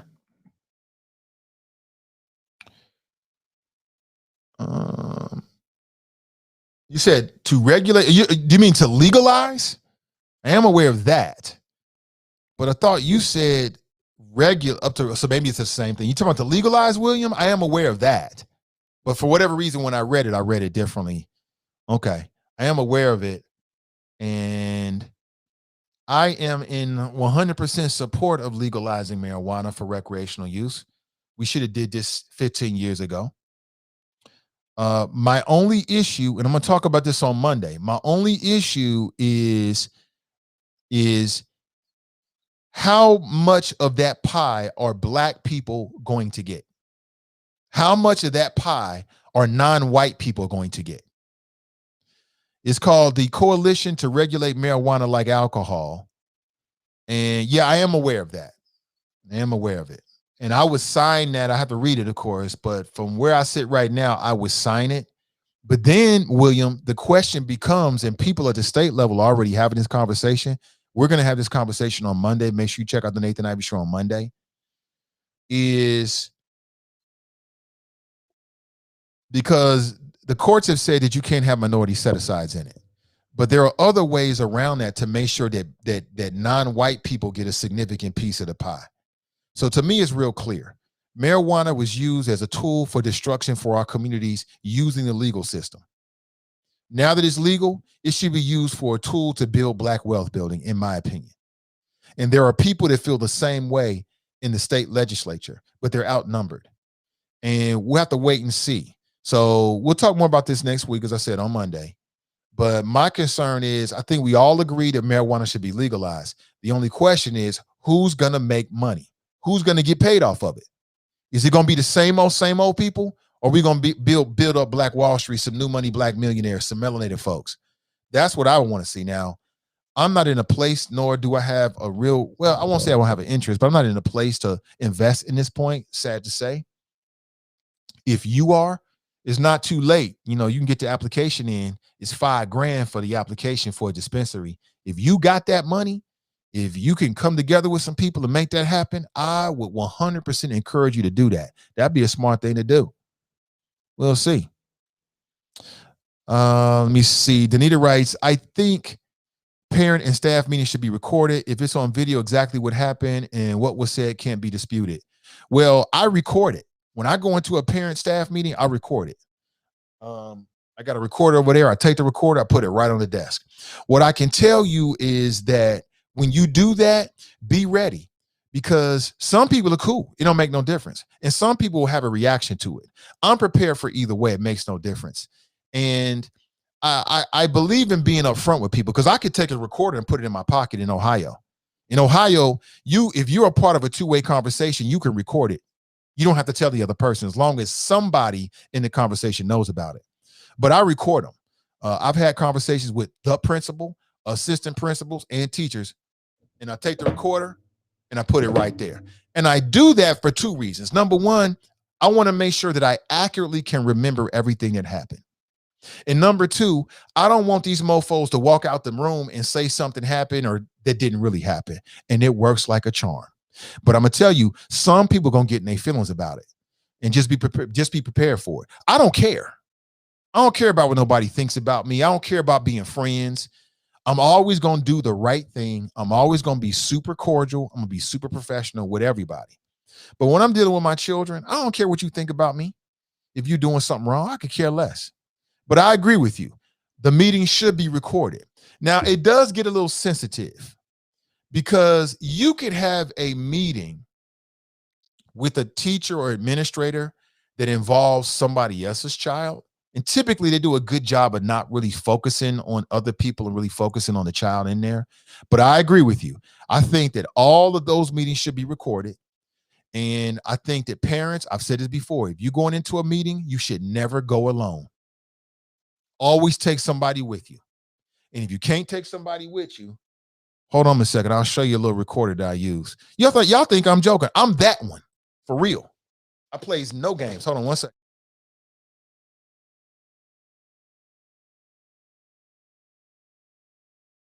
I plays no games whatsoever. It's this right here. Get you one of these. This is a Roland. What's it called here? I forget what it's called. It's a Roland R05. This is what you get. And this is you could do a whole podcast with this. I've done street interviews with this. It sounds super great. And you hit this buddy right here. Let me see. It's been a minute. I got another one that I use. Yeah, it's still got my batteries. You turn this bad boy on. You hit this button right here. Boom. Hold on. 1 second. You hit this bad boy right here. Boom. You see a little red? That means it's recording. I put that right on the table. It'll pick up anything in the room. You can put it in your pocket, just like that. It'll pick up anything in the room. Get you one of these. Cost you about, I don't know how much. I think I paid $200 for this years ago. I don't know how much it would cost you right now. And it works like a charm. It'll pick up everything in the room. And if they don't like it, so what? Simple as that. I'm that one. But again, I'm the nicest guy in the world. I don't want no smoke. I don't want no problems. All I want to do is for my kid to come home and have smiles on her face. But when there are problems, take this with you. If you can't take the wifey or take a family member or the husband, take this with you. If you don't feel comfortable putting it on, because I put it on the table because I don't care. But you don't have to per Ohio law. You could take this bad boy, put it right there, or put it in your lapel. It'll pick up everything, all the conversations, and it's legal, and they can't do nothing about it. And that way, if you walk out the room and they start telling lies on you, let them tell them lies. Oh, yeah. Oh, that would happen. Mm-hmm. And then what you do is you take this little bad boy right here out. It's got this. And you take this and you push this straight into your computer, and you can put this on Facebook or send it to anybody you need to. That's what I do. I play no games because this is not a game. You know, my child is very serious to me, and I'll do whatever I got to do to make sure that she and my children are protected. I mean, anything, damn near. I mean, anything, quite honestly. So yeah, I agree with you, Danita, but that's on the parents. But I'm the same way with Karens and Darrens in this. Let me go out here and a Karen start acting crazy. She gonna be on World Star so quick. She gonna be on my Facebook page so quick. Is that right? Yeah. And don't try to grab this phone because that's the same as you hitting me. See, now you didn't hit your hands on me. Now we got another level of problem. I'm all about that. Oh, really? Tell me all about it. Oh, word. Yeah. See, everybody tough until the boss call. Everybody tough until it hit Facebook. Everybody tough then. I don't care. Nobody cares. I don't care if you record. I've heard people say, I don't give a damn you record or not. Uh-huh. Yeah, you don't care. Mm-hmm. Nobody cares until can I speak with you? That's when they start to care. So, we already know how this works. That's what you got to do.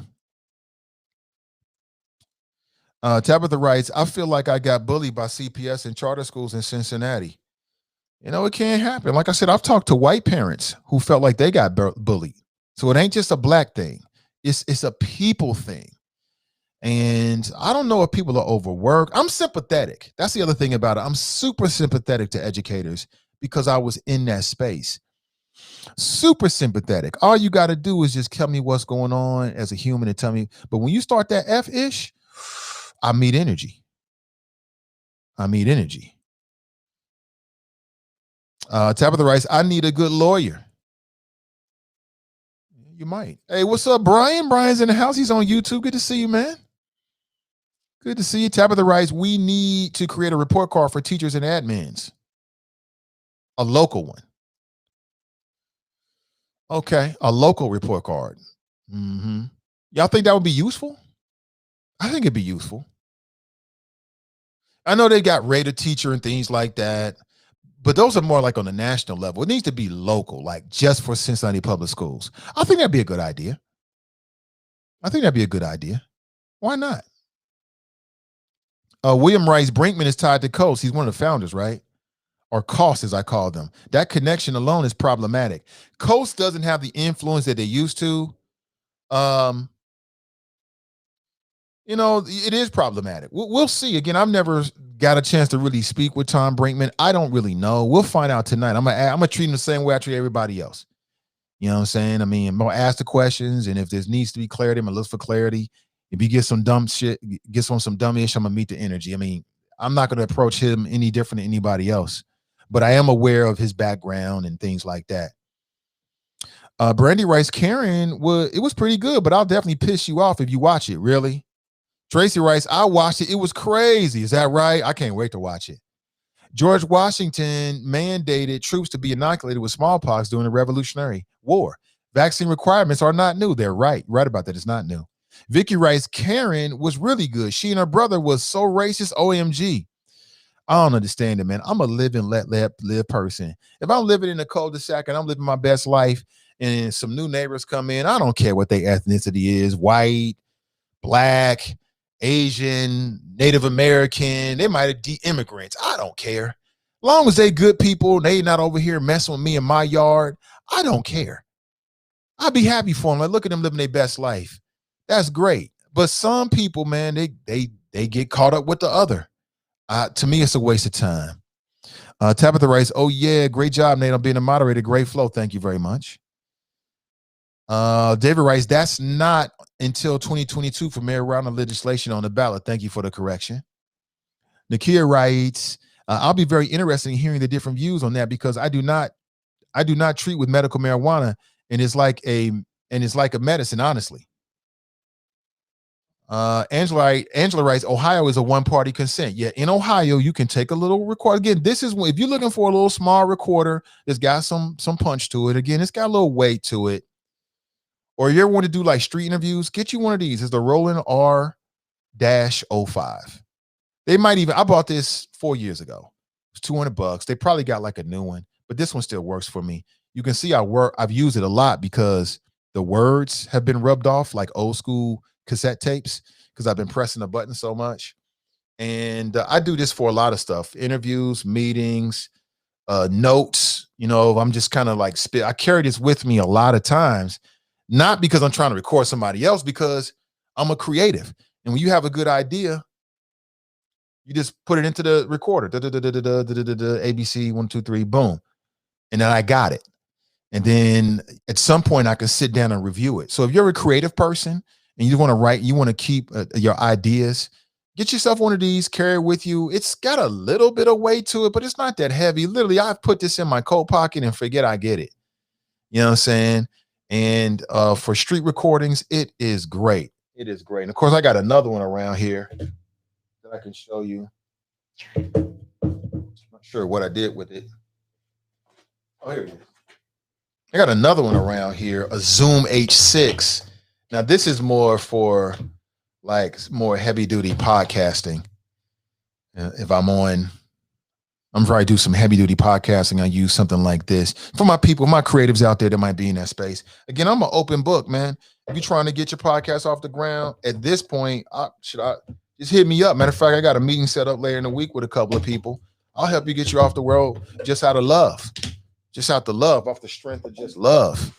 I won't ask for $1 for now. At some point, I'm gonna put it behind a paywall so I can get paid for my expertise. But for my chopper family, shit, I'm an open book. I'm an open book. Hit me up with direct message.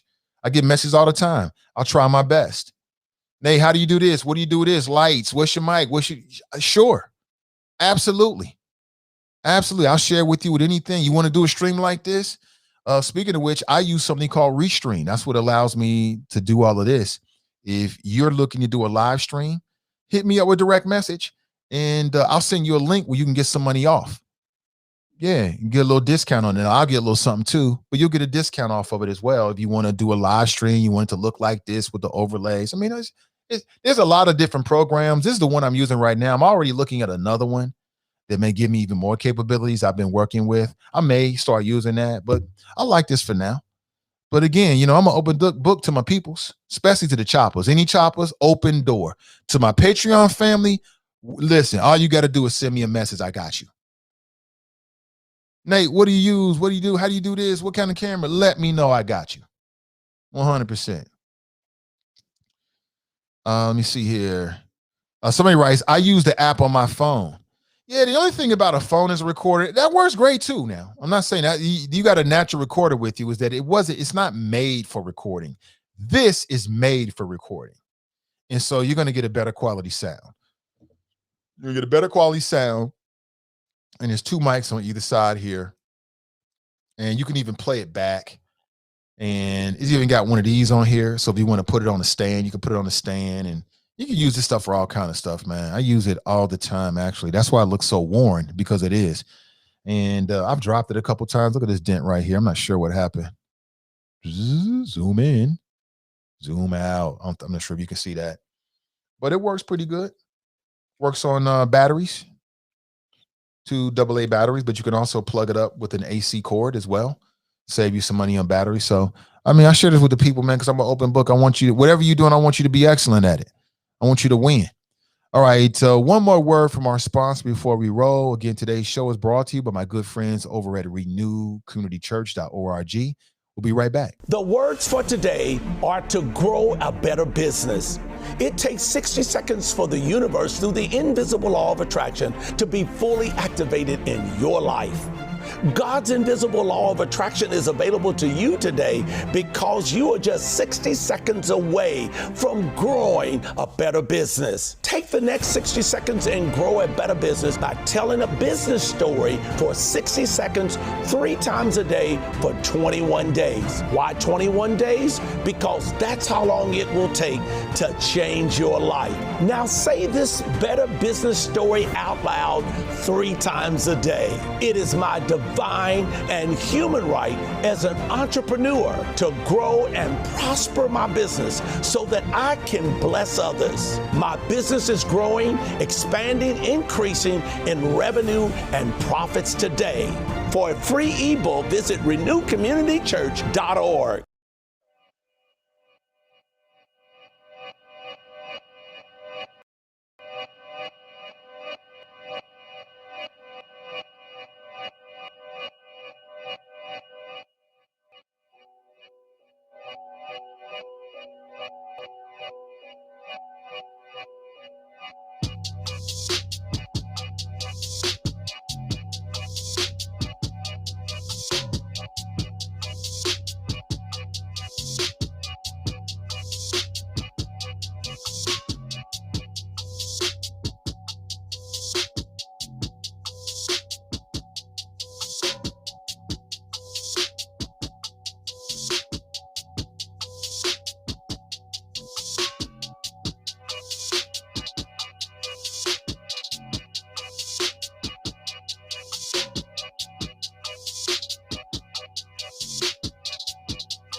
Okay, let me say it again. So good morning, everybody. Thank you for being here. I want to make sure that you're hip to the forum later on tonight. If you missed it, I'm not sure. I might have had myself muted. Forum's coming up tonight at 6 p.m. It'll be a virtual forum on the Cincinnati NAACP's Facebook page. Logan Simmering, Rob Harris II, Brian Gary, Tierra Powell, Gallon G. Gordon, Tom Brinkman Jr. I'll be your moderator. If you've got questions, you can put them in the chat. All right. Have an excellent rest of your day. Remember, winners focus on winning. Losers focus on winners. Stay winning. Stay focused. We'll talk real soon. Until next time, I'm Nathan Ivey, and I'm out.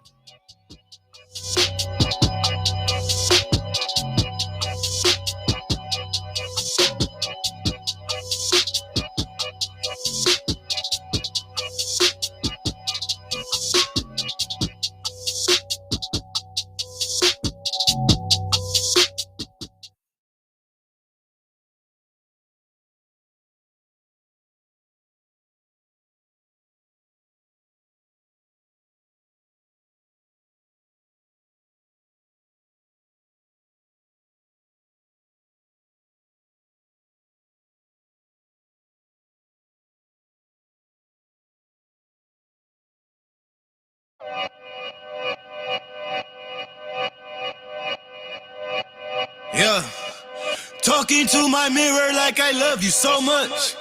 Curving on my critics like I heard you, so what? You can't kill my confidence, I think I'm the man. Tally all the I ever gave on my head. Lately I've been living like I can't take a loss. They ain't wanna help me, that's what made me a boss. You can't kill my confidence, I think I'm the man. We don't give a that's what they don't understand. I'm back again like flu season. I broke records while loose leafing. I'm coming down my roof, leaving. Don't give a I don't care.